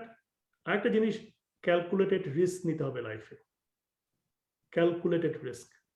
এবং now you are a global citizen, তোমাদের জন্য সারা পৃথিবী কিন্তু উন্মুক্ত। আমি যে কথাটা তোমাকে বললাম একটু আগে, যে অপরচুনিটি কিন্তু কমেনি, অপরচুনিটি কিন্তু বেড়ে গেছে, স্যাচুরেশন কমেনি। আমেরিকাতে আগে যে পরিমাণ মানুষ ছিল, জনগোষ্ঠী তার পরিমাণে বেড়েছে, অতএব সুযোগও বেড়েছে। আমেরিকাতে নতুন নতুন ইনস্টিটিউশন হয়েছে, কিন্তু সেই তুলনায় মানুষও বেড়েছে। এবং there is a tremendous lack of doctor in America. আগামী 20 বছরের মধ্যে আমেরিকাতে 100,000-এর মতন ডাক্তারের প্রয়োজন হবে। তো opportunity will be always there, তোমাদেরকে জানতে হবে। আর এই যে এখন তোমরা যেমন এগুলো করছো, আরো অনেক ইনস্টিটিউশন করছে, তোমাদের বলবো যে তোমরা যদি সময় হয় planetaryhealthacademia.org এ যেয়ে দেখো এবং তোমরা কন্ট্যাক্ট করো আমাদের সাথে। Will be happy to talk to you. It is very difficult to one talk, কিন্তু আমাদের যে সমস্ত প্রোগ্রাম আমরা অফার করি, আর আমি তো তোমাদের অ্যাক্টিভিটি দেখি, ইউ গাইজ আর অ্যামেজিং। তোমরা যেগুলো করছো সেগুলো করে যাও। এবং আমি তো ভেরি গ্রেটফুল যে তোমরা এগুলো করছো, তোমরা সময় নিয়ে এই যে কাজগুলো করছো। আমার মনে হয় দিস শোজ দ্যাট বাংলাদেশের তোমরা যারা আছো, ইউ উইল গো ফার। অসংখ্য ধন্যবাদ স্যার। আমাদের হচ্ছে আপনার কাছ থেকে আরো অনেক কিছু জানার ছিল, কিন্তু সময় স্বল্পতার কারণে সেটা সম্ভব হচ্ছে না। কিন্তু আশা করছি যে উদ্যোগটা আপনারা নিয়েছেন বা যে ওয়ার্কশপ গুলো করছেন আমাদের জন্য, সেগুলোর মাধ্যমে আমরা আরো অনেক কিছু জানতে পারবো ইনশাল্লাহ। এবং স্যার আপনাকে অসংখ্য ধন্যবাদ যে আপনার হচ্ছে এত ব্যস্ততম শিডিউল, সেখান থেকে আপনি সময় বের করেছেন, আমাদেরকে সময় দিয়েছেন এবং এত সুন্দর করে ইন্সপায়ার করেছেন যে একজন ভালো ডাক্তার জন্য হতে পারি, ভালোর জন্য থাকতে পারি, যেখানে থাকি না কেন। স্যার আপনাকে অসংখ্য ধন্যবাদ এবং আপনার অনুমতি নিয়ে হচ্ছে। জি স্যার। অনেক অনেক ধন্যবাদ। আশা করি ভবিষ্যতে আবারও কথা বলবো, আবারও আসবো সময় করে। তোমরা ভালো থেকো এবং আমাদের জন্য দোয়া করো। জি স্যার। স্যার হচ্ছে আপনার অনুমতি নিয়ে হচ্ছে আজকে অনুষ্ঠানটি আমরা এখানে শেষ করছি। তো স্যার আসসালামু আলাইকুম, ভালো থাকবেন। আশা করছি যে পরবর্তী আরো কিছু সেশনের মাধ্যমে আমরা আপনাকে পাবো। এবং আসসালামু আলাইকুম অডিয়েন্স, আপনারাও ভালো থাকবেন, সুস্থ থাকবেন। দেখা হবে নতুন একটা সেশন নিয়ে। শুভরাত্রি।